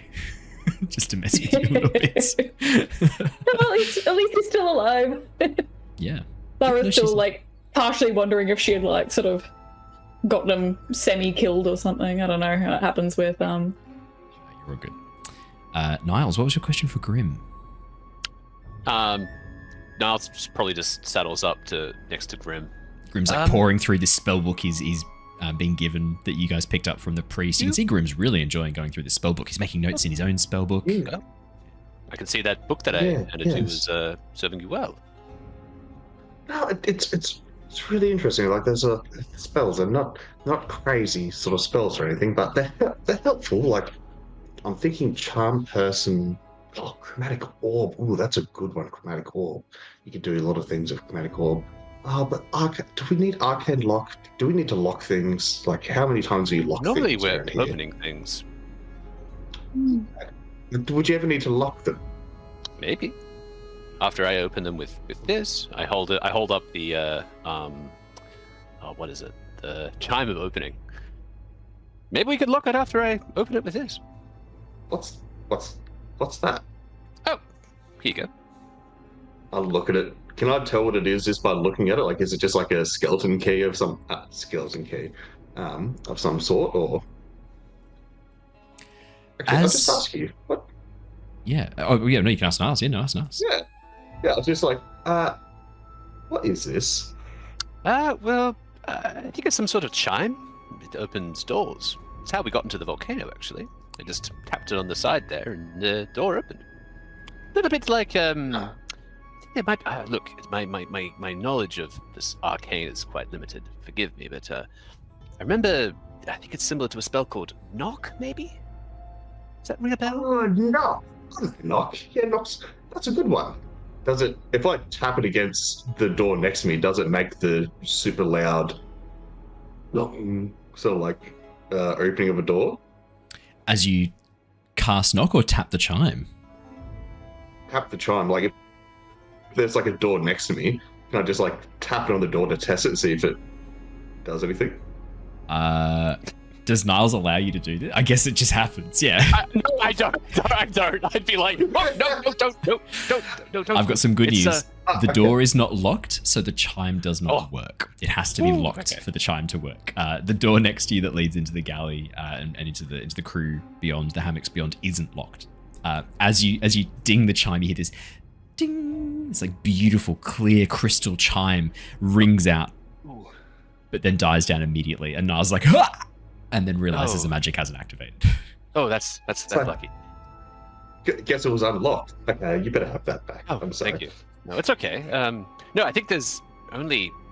Look, I don't know how many more charges it's got. I think there's only. Oh, that's sort of. Okay, sorry. I should have anticipated. Look, I'm not sure myself. I don't want it to. But I've heard. Yeah, I've just heard that there could be limited time uses with these sorts of things, and That's usually the case now that you say it. Yeah, they usually, if you don't know the spell, they give you a few free tries of the spell before you have to go sit in a tower for 10 years and learn how to cast it yourself. I prefer your way. Yeah, well, no, it's thank you. No, I did want to talk about something. About the Heartstone. You were a little bit. Look. But just between you and me, it's fine. Wherever you got the stone from, it's none of my business really. But I am curious where you might have acquired it. I was thinking, have you haven't been to Nocturnus, have you? Nocturnus. Yes. Yeah. Well, I have been to Nocturnus, yes. Oh. I didn't want to say it loudly with everyone until I got a feel for everyone here, because I guess it's a bit of a faux pas of a place. Of Well, sorts. not so much a faux pas, it's more a suicide mission. I don't know of anyone who's returned from Nocturnus alive. It's a very dangerous place. I guess that's why we deal with the dead, really. That's a necromancer joke, that one there. No, thank you. Yeah, that's why I didn't really want to go too much into where I came from. Oh, no. I guess the story of a lich wasn't too far off from Nocturnus itself. But yes, that's the best place I can say where I got it from. I mean, look, the giants are returning in mass, and any piece of information that we can have that might be able to help could be useful. You don't have to tell me now if it's something that you'd rather not to talk about, but if you do have any information about your time there, it would be most useful to help us against the giants now. Absolutely, I can always pour through my notes from my time. Is there anything particular, I guess, you'd be looking for? About Nocturnus itself, the giants, is there anything of interest to you? Not particularly. We did come across a fellow who tried to investigate the area. There was some sort of creature, worm-like. Said that they were very like a bone worm or something, or like yes, that's right. A bone worm, I think was. Yes, that's right. It was very invasive and quite dangerous to be around. Do you know anything about that? How to combat that? Combat it. I know it's something that when a necromancer gets really into their work and they have a vast supply of bones, you can sort of conjoin them all together and make a snaking creature of sorts like that. Some people like to make dragons of dragon worms and all that sort of stuff like that, but some people like to just make a bone worm as like I guess maybe a defensive mechanism of sorts if they've got something to protect, or maybe they've just gone mad with power. Are you saying that Nocturnus is occupied by some powerful entity then? I couldn't say for certain. Inside. Could I say for certain? Grim. I was going to kind of save this as like a little nightmare that you might have, part of you remembering what happened on Nocturnus, but I'm happy to do a little bit of that reliving now.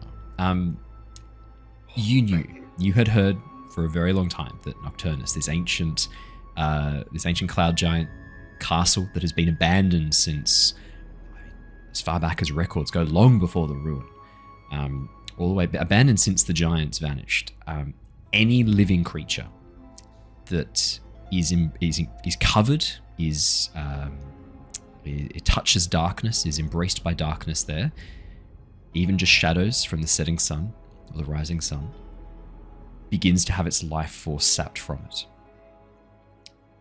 If you stay there long enough, in darkness, you die. Your life force is pulled from you, your body falls, and then rises as this blighted undead form wreathed in darkness and shadow.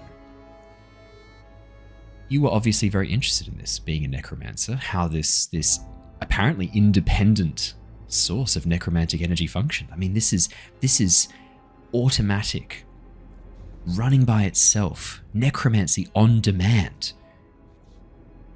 Your curiosity, your need to understand this took you there. A place that is generally forbidden. Was difficult. You had to bribe a skyship captain to drop you off there. When they found out that you planned to stay for a few hours, they left. They left you there. You spent 3 full days and nights on Nocturnus. Something no one has ever done, as far as you are aware. Shit. There are things on Nocturnus. When the night falls, there is no light from the moon. A shroud falls upon the entire Sky Castle, and things stalk the corridors. Shades and far worse. Something hungers there. For life, for the energy of the soul. There's not just one entity on Nocturnus. So many more. It's a dark, dark place. We don't have to go into too much depth of how you survived. But Niles' question, is there some entity that stalks the corridors of Nocturnus? Yeah. Many. Yeah. There was something else. The second night you sensed something far more powerful than all the others. A figure.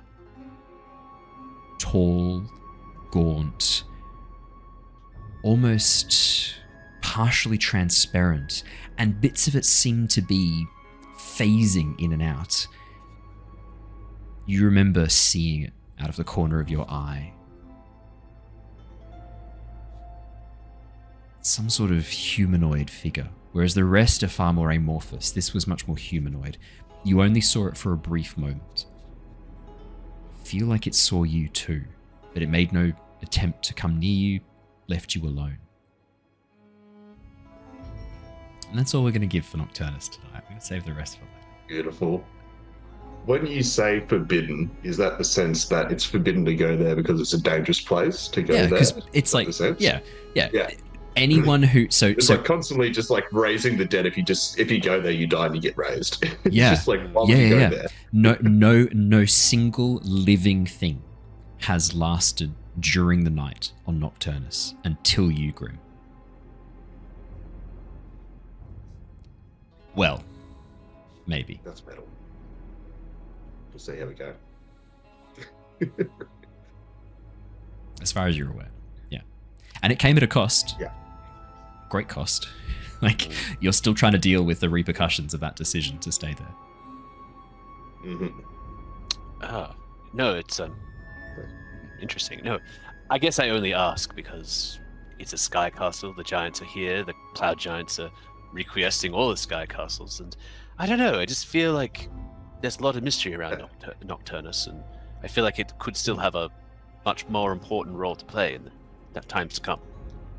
Well, I mean, if you'd ever like to visit it, I could take you there if you're interested. Not now. I don't have a reason to go back there now. I've had a look around. It's dark. No point really. But if the time ever arose, maybe could pop us over. There's much happening these days. Much more other places we could be useful. But I think that Nocturnus should be something to keep an eye on. I feel there is something there that could be useful. Yes. If we ever have to go back there, I'd say be prepared. Bring a candle, and bring a new pair of jocks. Noted. I shall do that. Now, that's Grim's greatest regret was not having a spare pair of pantaloons.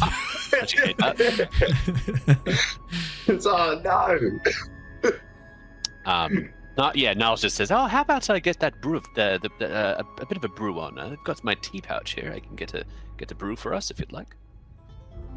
I'd love a cup of tea, thank you. That'd be beautiful. And I'll lend it then. Perfect. Over the next then I'm going to to double check cost of transcribing spells. Was it is it $1 or 50 gold per spell? I'm just trying to remember because I've got 26 on me. I believe it is 50, but I can check for you right now. It's just in the wizards section. I believe it's 50 gold. Okay, in that case, for some reason I thought it was like one. For some reason, I have $1 no gold idea per why. level. Okay, so that would be amazing if you could just be like, I'd like to cast a 9th level, transcribe a 9th level spell slot. That'll cost me $9.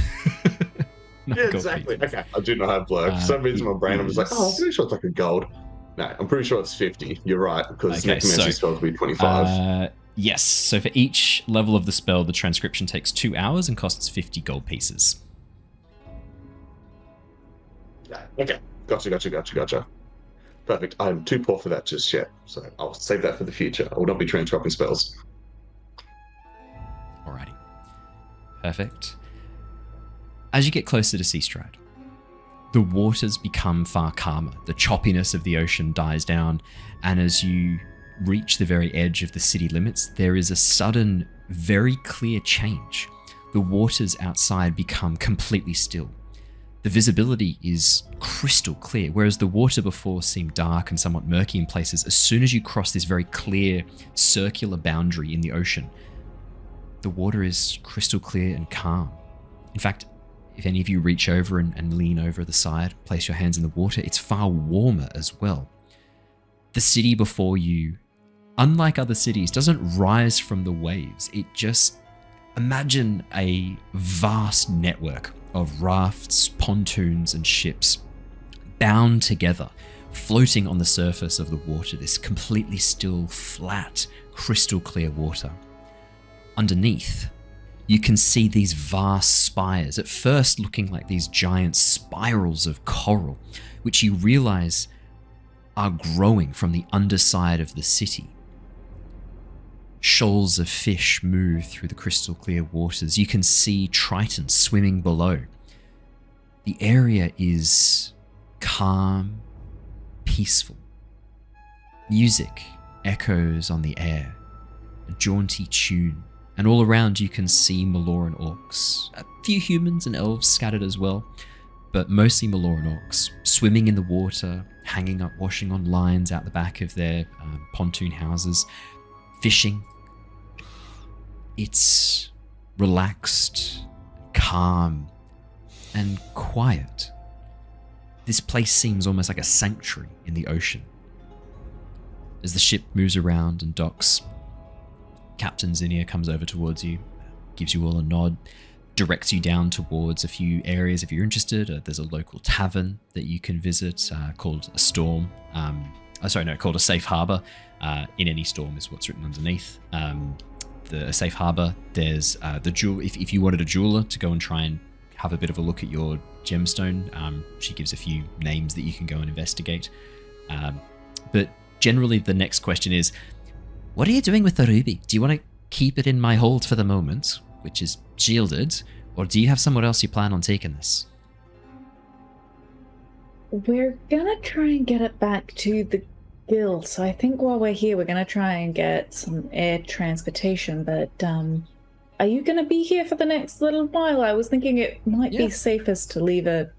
Yeah, no, we're not booked for anything for at least another week. We're on shore leave at the moment, technically. Well, I call it shore leave.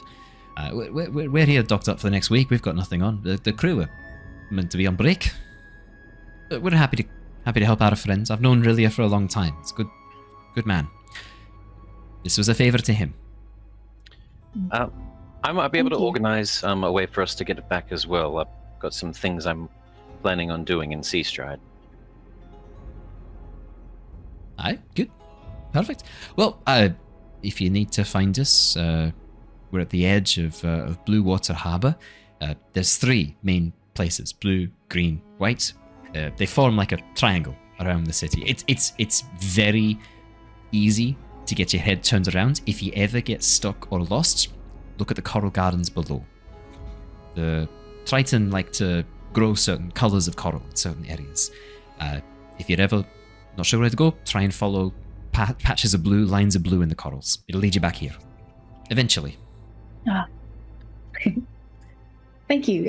Yeah, we'll see you in a little bit then, I guess. Yeah, no drama. Actually, Flotsam, you happy to show this lot around for a little bit? Just make sure they don't get into too much trouble. He doesn't really need shore leave, so, I mean, I was just going to have him kind of keep an eye on the boat, but if you wanted him to kind of guide you, I've got some things I need to do on the boat for the rest of the day. We'll have him keep an eye on the stuff and the crystal overnight if you like, but for the rest of the day, I mean, I don't really have much for Flotsam to do. If you're comfortable, he can show you around, Seastride well. There's some stuff I need him to do. I need him to pick up a few things. So, I mean, he's already heading out there. It's the same kind of direction. I don't mind. And I think I look around at the others, are we gonna stay here overnight, guys? What is kind of the general plan? I'd like to at least stay a little bit. Some stuff I'd like to try to do with possibly Melora and something else as well. Well, if we're staying overnight, then I wouldn't mind trying to find some jeweler's tools. I know you probably know some trustworthy ones, but you know what they say, the fewer people that know a secret, the easier it is to keep that secret. I might be able to... Less people to murder. I was going to say dead men tell no tales is what I've heard, which is a variation of that. But I guess it's easier if you don't tell the secret in the first place. If the tale doesn't get out, then no need to deadify the men. That's good. Exactly. Well, if you're looking for a jeweler's kit, you could try any one of the market stores. They might have some of the specialty stuff. Otherwise, probably the easiest place to get some jeweler's tools is from a jeweler. They might have spares or old sets they don't need anymore. Probably the easiest place, and maybe a bit cheaper, especially if they've got stuff they don't need anymore. Yeah.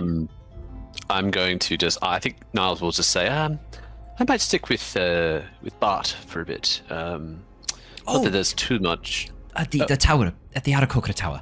You can't miss it. It's the giant tower rising higher than any other building here. And you watch as she points towards the center of town, an enormous spiraling tower rising up with platforms. You've seen Messenger Guild towers before. This looks exactly the same as every now that we're closer, are there any improvements or upgrades that has been made so it doesn't look like the one in Oxenfurt then? Nothing like the one in Oxenfurt. This one looks like a far more... If anything, it looks like a downgraded version of what the Oxenfurt Tower looks like before. Like, this is a bare bones... They're limited by what they can build here, right? This really is just a large central tower with maybe 4 stories. But that's enough to tower over the rest of Seastride, which is pretty much single story. It looks like most of Seastride is under the waves. A lot of it to see is underwater. But this... I'm going to reach out with the mind link back to Bart, see if it's active. Yeah. Remember, we may still have eyes on us. Maybe it's time we start putting eyes on them. I bought some things in Oxenfurt. Hopefully not like that jar you bought. Yeah, look. That's a conversation for later. That was a very... I bought a fart for 70 gold pieces. That was a waste of money. Right. Well, no, that was really sad. It was pretty funny. Anyway, this is outside the Munlink. No, I think I'll come to you, Bart. But I'm sure we can catch up somewhere else. Is there a place worthwhile staying overnight at here, Seastride? What's your pick? Oh, well, Safe Harbor's good. I quite like it. It's probably my preferred tavern. It's more of a locals tavern. You're more likely to find beds there. It's not one that's advertised for tourists or guests staying over, but it's got some nice beds, comfy beds, if you like a good hammock. If there's, how many of you are? 5 of you? Then, yeah, I think some of the rooms would have 5 hammocks or 5 beds if you wanted to share a room. Otherwise, I mean, you could book separate ones, whatever you want. I quite like a Safe Harbor. Otherwise, the Breakwater's all right as well. A bit more busy if you're looking to avoid, shall we say, unwanted attention. Probably don't go to the Breakwater. It's a bit more popular. The Safe Harbor's a bit tucked away. Some of the back streets. Safe Harbor sounds good. If you're taking Flotsam, he can take you. Otherwise, look, Breakwater's cheaper. Yeah, look, Safe Harbor's good. I like cheaper too. Look, cheaper's good too. It's more for the locals. Safe Harbor. The feeling of being suspended in the air. Bart will be sort of like twisting his talons on the floor a little bit, like a sulking rich boy. Okay. Back on the surface, and I guess we're slumming it. This is cool. Sure.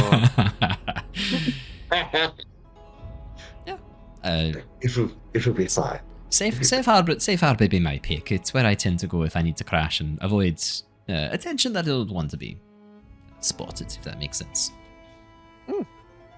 Sounds good.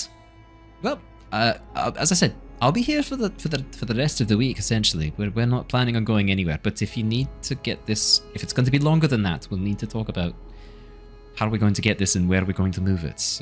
Because I do have a job we need to be. We're heading down to Chiari about 5 days time from now. got some cargo we need to transport, so I will need access to the safe cargo hold. Oh. We understand. Understandable. Great. Well,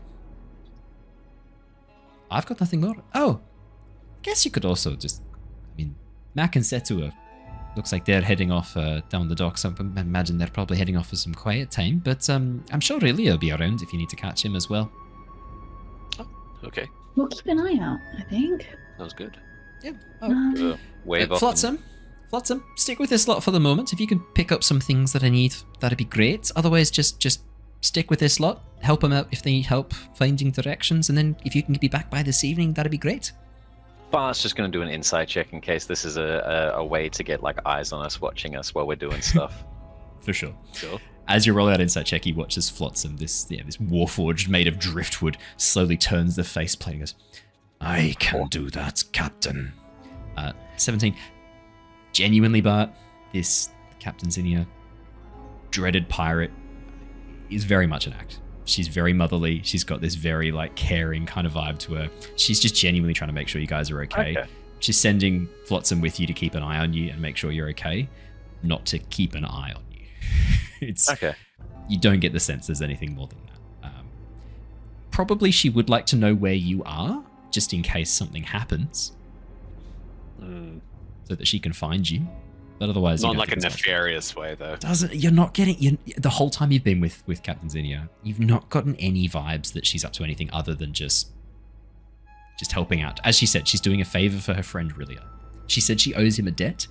I don't know what that is, but it must be pretty substantial if she's willing to do all this for you, transport you here, and look after you. Cool. Okay. Nice.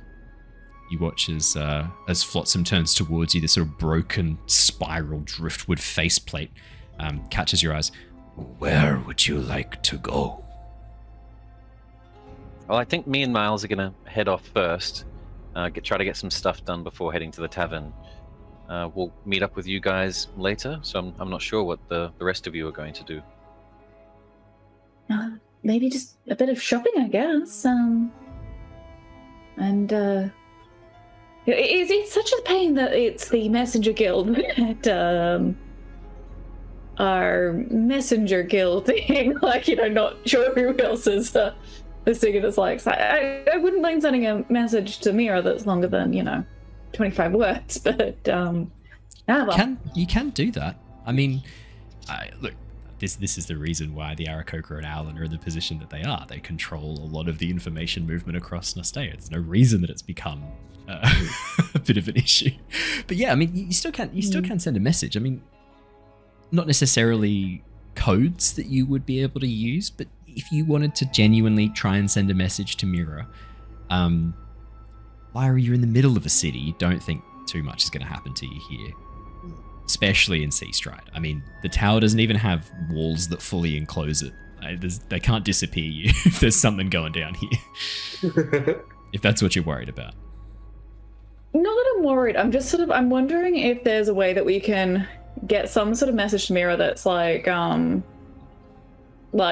do you have a slightly larger airship? Or maybe once the Air of Decency arrives, can you send it over to Seastride?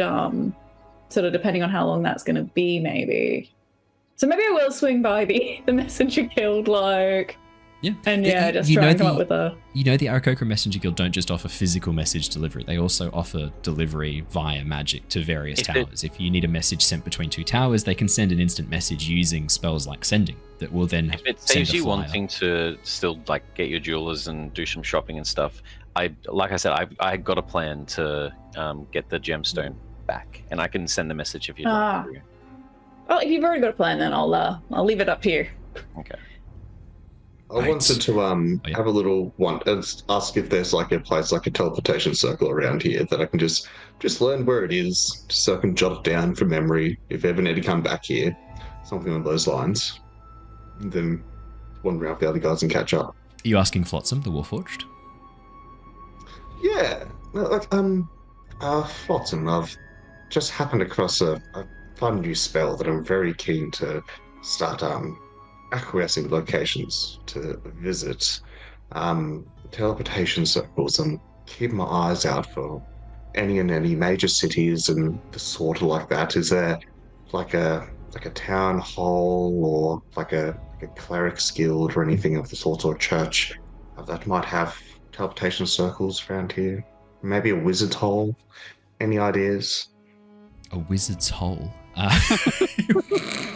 A wizard's hole. I meant to say hole, but a wizard. Yeah, show me the wizard's hole. I know it's got something there. Brandon, what? The wizard's hole. The title of the episode. Teleportation circle. Teleportation something. Anyway. I need to enter the wizard's hole so that I can tell. No, I can take you to the longhouse. There should be some place there you can access a circle. That'd be brilliant. Thank you, Floxen. I appreciate that. You can come to lead the way. Lyra. Is not far from the main market district. Sounds good. We can yeah, and it's then like it's like we're back in university again. Us. Oh wait, are we gonna walk? Are we gonna walk past the Safe Harbor Inn? Yes, yeah, you would be. This would be taking you past it. I was gonna say, if before we split off, maybe if we all just sort of get eyes on that place so that we can more easily find it if we sort of get lost. Especially if Niles and Bart want to fly back, that's an easy way to find it again. Although again, I mean, if you are looking from the air, it's going to be very easy to spot Flotsam from any distance. He really stands out. This giant driftwood made warforged. Yeah, he does. And Grim does stand out in a crowd too, I'd say. Lyra's quite short, so not so much. But Grim's quite tall, dressed in this like bone designed chest plate. Yeah, Grim also stands out in a crowd as well. But yeah, no, that's not a bad idea at all. Yeah, if you wanted to, yeah, okay. In that case, then Flotsam will lead you through the streets. We'll go through this pretty quickly. Leads you towards the essentially what is a very large schooner. The masts have been removed. The boat has been, a doorway has been carved out on its side, and the two decks have been converted into an upper floor inn and a lower floor bar. And this is a safe harbor. It looks like it was once a lovely ship that has now been converted into a floating tavern, essentially. As you pass through the streets, you can see there are a number of, it's a very eclectic place. Sometimes the bridges are very well made, beautifully carved wood connecting two boats together, and then sometimes it's a few planks of wood that have been like nailed in place. It's a very chaotic kind of city, and a lot of people generally move through the city by boat. Most of the bridges are arced over and move around what must be a confusing maze network of canals between all of these pontoons. You can see a number of Baloran orcs paddling through them with these very long oars that they stand at the back of the boat and use to paddle through, ferrying people, ferrying goods throughout the city. But with Flotsam leading you, it doesn't take you too long to reach a safe harbor. If you wanted to head on in, book some rooms, you're welcome to. Otherwise, you know where it is. It's easy to find from here on out if you need to. Cool. Alrighty, Bart and Niles, you were planning on heading off to go where? The messenger tower, or at least close to it. Okay. Bart has been prepping a plan since Oxenford, and when we got back, Christian has been plotting this as well. As we get to like a building nearby, Bart will turn to Niles. Okay, so I need to talk to Satine. It's been way too long. I miss her. Life isn't worth living without her. I can't. No, I understand. I'm not sure if she's safe or not. I've had some communications recently that maybe she is, but it's not from her. I don't know what's happening there. My family involved with cloud giants, as dangerous as it is. I just need to let her know that I'm safe, and I've written some things when we were back in Oxenford. I basically want to get them to the Messenger Guild and send them out. And I'm going to start pulling out from my backpack a bunch of stuff. Back when we were in Oxenford, some of the stuff that was on my very big list of purchases from Howl's was some ink, some pens, some parchments, and during that night, I've got a letter written to her, which It was just like a small little envelope, nicely sealed, with her details on it. And then I also bought a costume. This costume is a messenger. It basically gives you the ability to have advantage on deception checks. Oh, wow. As long as it's revolving what it looks like. And so mine looks like a messenger guild outfit. Which is pretty easy to mimic. Most of the messenger guild outfits simply consists of the postal bag and an armband with a sigil on it. It's pretty straightforward. So I've got the outfit, giving me the advantage on that. I've got my letter, and I'm like, while I'm in there, I can try to organize some sort of a way to get a large transportation of some larger parcel, and we can organize getting the crystal back, and our enemies are going to be helping us without even realizing it, hopefully. You can either watch, guard, or make a distraction. I'm not sure what you would like to do, but whether you came or not, I was heading into there and getting this letter to Satine one way or another. Look, maybe I might not be any good in... look, I was thinking maybe I could look outside, keep an eye out, see if there's anything. That's fine by me. untoward. If something happens, then at least as a backup plan. Obviously you came, and I don't want to be wasting your time. No, obviously. no. I just know that there are a lot of eyes, and if you feel like this is a way to get a message out to Satine and to get the gemstone sorted, well then I think it's a good idea. But I am just a little bit wary of our situation, still of our predicament. I don't know if we were followed here, or maybe the volcano might have given us a bit of cover from prying eyes. But no, I think I will steer clear. I'll keep the mental link connected, and I can come in if need be. But for now, I think I'll just hang back and keep an eye on things. Okay, perfect. So pulling out the costume, it's also going to have a couple of just like fake large feathers that I can like hair extensions that stick inside to change up my coloring. So rather than just being pure white, maybe add some like browns and whatnot to look not quite like a pure just white owl. Hair cockatoo. Still Imagine the owls. lovebirds that shred paper and stick it in their feathers. Now I have changed my equipment. I'm going to leave with Niles like tucked away somewhere. My plate armor, but I will wear the leather armor and the shield, just sort of hidden underneath stuff. And look, I feel the Odachi is just way too big to be wearing with this casual outfit. I don't really have another weapon, but I can smite with my fists, so that's fine. We're just going to go in unarmed, and I'm going to leave the weapon, the plate armor, everything there. Hopefully this being more of a social encounter. Stick in my hair extensions with the feathers, and inside the pouch with a bunch of just like useless parchments and paperwork have my important letter to Satine, and start heading towards what's it called? A post office? The post office. The messenger guild tower. Yeah. It's fine. Perfect. Niles, are you keeping your distance, keeping an eye out for this, I imagine? Yeah, I mean, like, I would obviously be close enough to keep the mental link on. I don't know how big the tower is, but I'm assuming it's not huge because it's meant to be It's just 4 stories high. Yeah, it's not that big. The mental link 60 feet? 30 feet. Give me 1 sec here. I've got Can't it tattooed. Can't wait. It is. Give a posy the left, right, good night. Communicate. Okay, so 60 feet to connect, but 120 to stay in communication. Oh, easy. Nice. Yeah. It sort of extends a little bit as we're talking to each other. So Niles probably like takes up a position like around the entrance, but also keeping in mind that obviously our Aarakocra and Owlin are flying up it as well. So he's a good vantage point where he can see the entrance down below, but also maybe some of the landing points above as well. Perfect.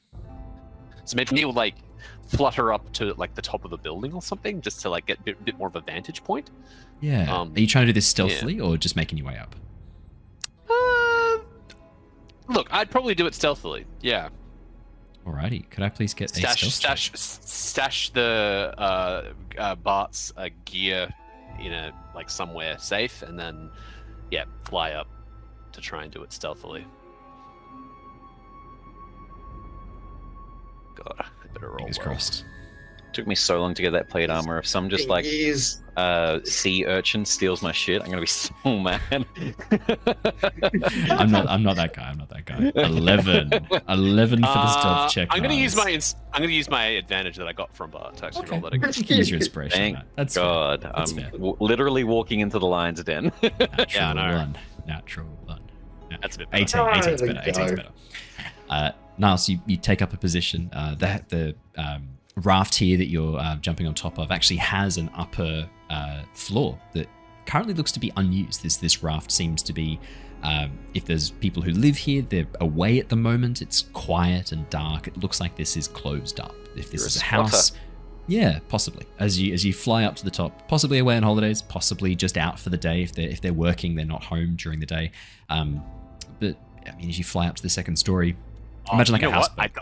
I don't fly. I will run up the wall. Yeah, run up the wall. Yeah, as you run up the wall. Yeah, sweet. As you run up the wall and crouch in the alcove created by this upper story, a little rooftop balcony essentially on top of this houseboat. You've got a clear view of the tower, everyone in it. But with your disguise in place, are you flying into one of the upper floors or just walking in through the front down at the ground level? Look, growing up literally in the theocracy, I'd have a fair idea of how messengers usually arrive. So I'm guessing they would fly in. I've seen that across some of the cities so far, storytelling-wise, but that's correct. For sure. Yeah, I'm just going to take a bit of a wide berth and then come in as if I've come from, Mudria. Okay. As you head down towards the south, curving around so you get into a sort of northwestern origin point, launch into the air, and then speed down towards the tower.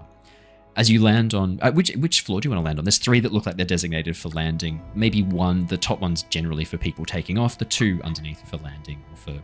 I'll probably land in... I'm guessing the sleeping quarters would probably be in the middle because bottom is probably like a service entrance for the locals of Sea Stride. I'm going to go there because I also would like to find out why there's a bunch of people waiting here to head home. I remember what obviously the captain just mentioned. So I'll head to the second floor.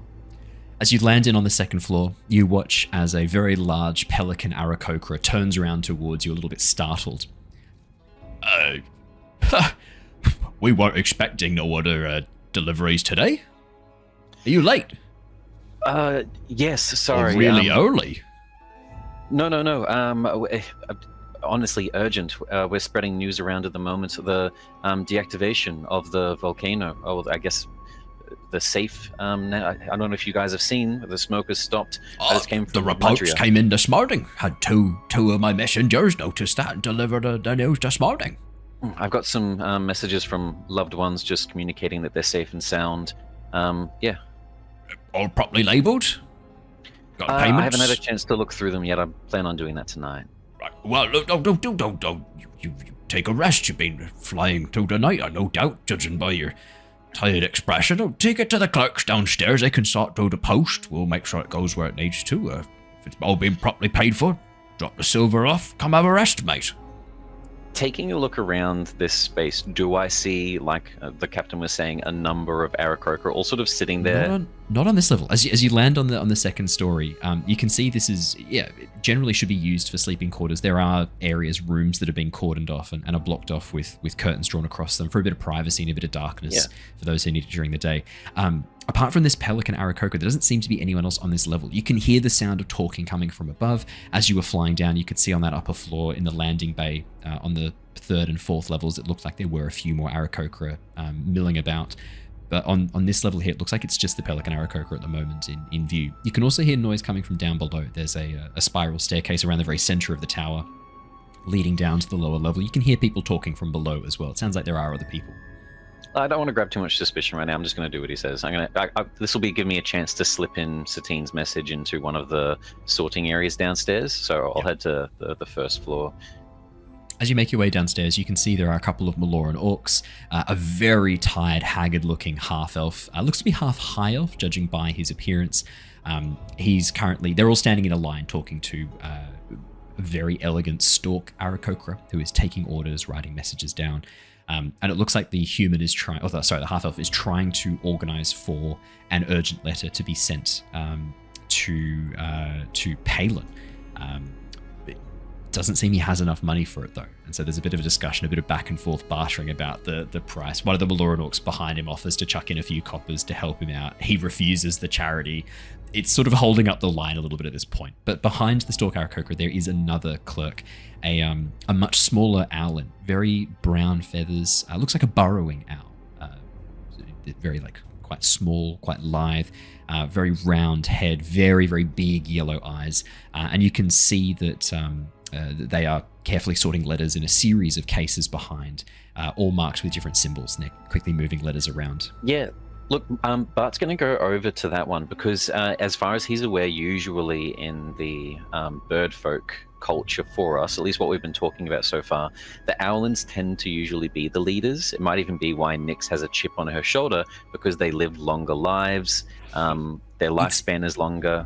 The leaders tend to be Owlin, is the way I would word that. Rather than Owlin tend to be leaders, the leaders tend to be Owl. Yeah. It's important distinction, which direction that goes. But in this case, the leaders tend to be Owlin, which I personally think why Nyx might have a chip on her shoulder and why their family's trying to take over. Assuming that that's going to be the head of the post office, the messenger post, I'll approach up to the little Owlin. I've got a couple of letters that just need to be... Hello? Sorry. I just flew in from Mudria.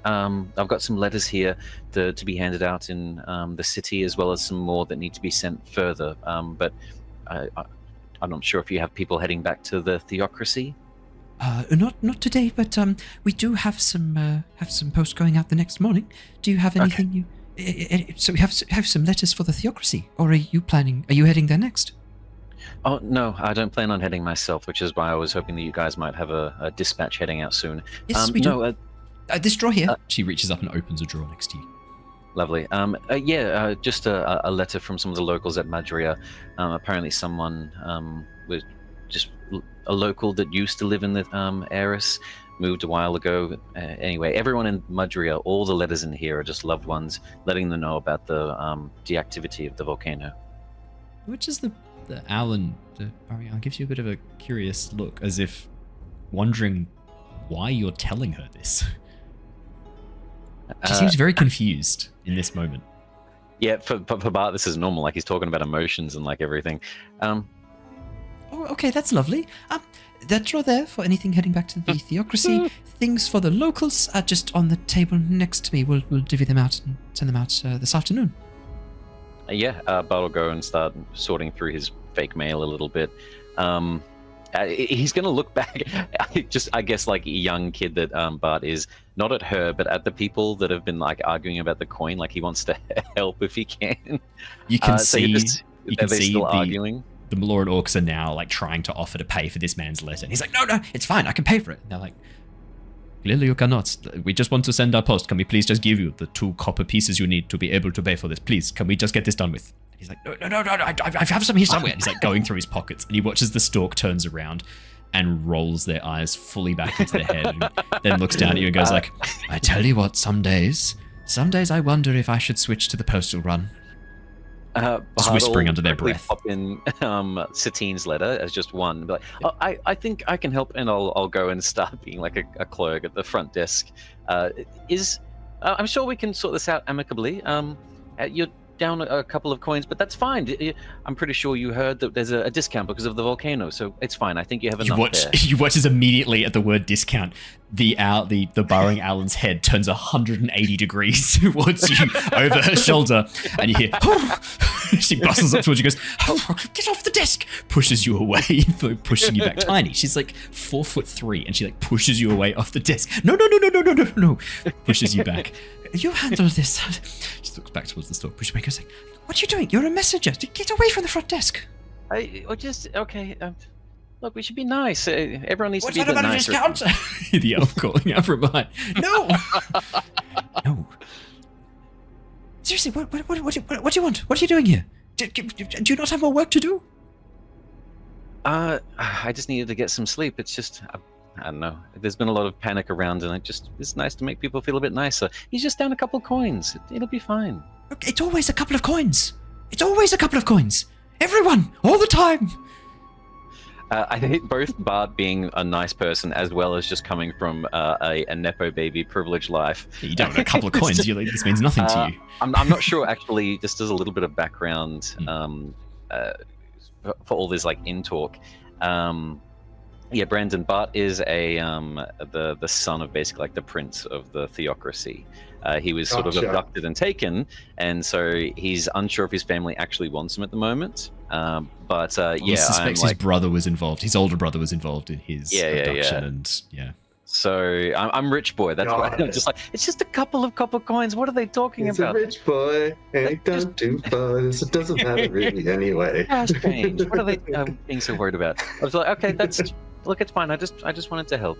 Anyway, I've sorted through some of the letters. I'll get through the rest tomorrow morning. Is there anything you need help with at all? No, go upstairs, go to bed, go.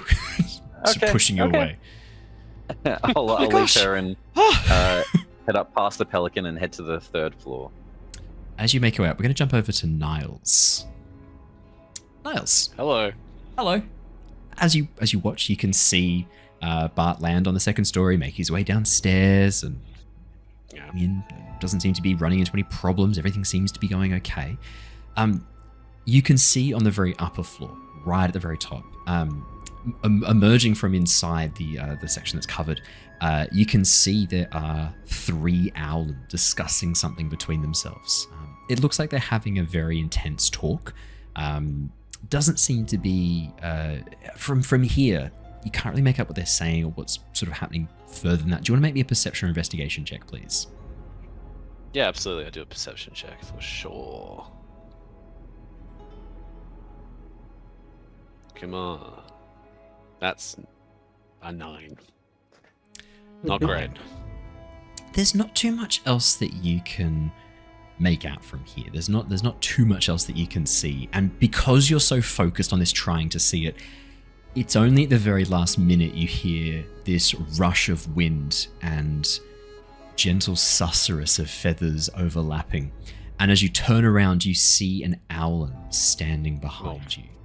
Fuck. An Owlin that you recognize. Oh no. Who is it? Standing before you is a cousin of the Silverwind family, Soren. Yeah. Oh! Not someone you know. Oh, well, not someone you've met. So someone Niles has met, but not someone Matt has met. Oh, this is cool. So this is a summoned NPC from X-Tank.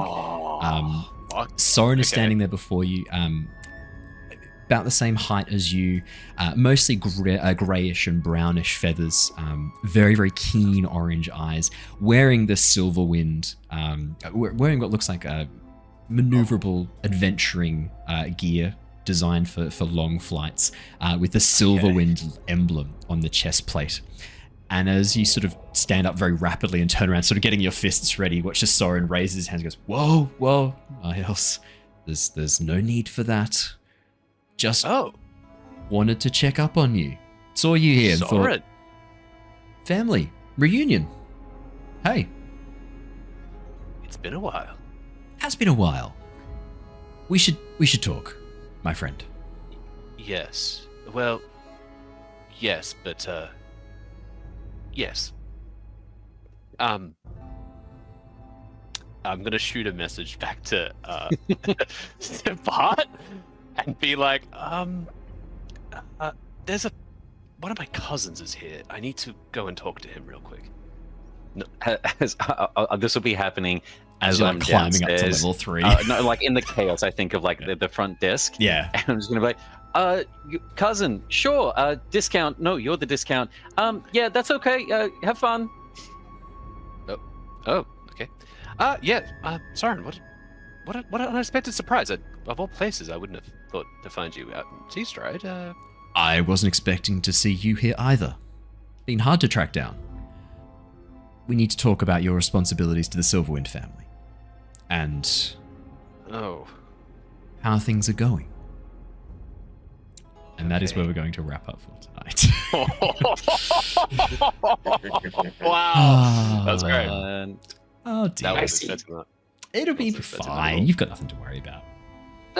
So, thank you so much for joining us, everybody. That is all we have time for tonight. We will be back next week with more Curse of Strahd on Monday, more Return of the Giants on Wednesday. For those of you watching on Twitch, don't go anywhere. We are going to go and raid a lovely friend of the channel tonight. That is going to be... oh, go on. Let's go raid Let's Roll for Dragons. I've got a few people there already. Let's go jump in and join them. I'll get that raid up and running. Everybody else who's watching on YouTube or listening to the podcast, you know the drill. Tame the algorithm by pressing the like button, leaving a comment, or pressing the subscribe button. Make sure you do the correct pressing of those buttons, which, as we know, Brandon has introduced us to tonight, is to hold your fingers out in front of you and fondle them rapidly. That is the only way to press the like, subscribe, that, and make that noise. That's the only way to press the like, subscribe buttons, and leave a comment. As we all know, that's how you leave a comment. Thank you so much, everybody. We will see you all in the next episode. Make sure you go and check out the Baldur's Gate 3 stream as well if you want to piss yourself laughing. It was very funny. I'll have that as a short up as well for everyone to enjoy. But from all of us here tonight, we will see you all next time. Until then, stay safe, stay well. See you guys all later. Goodbye. Farewell. Bye.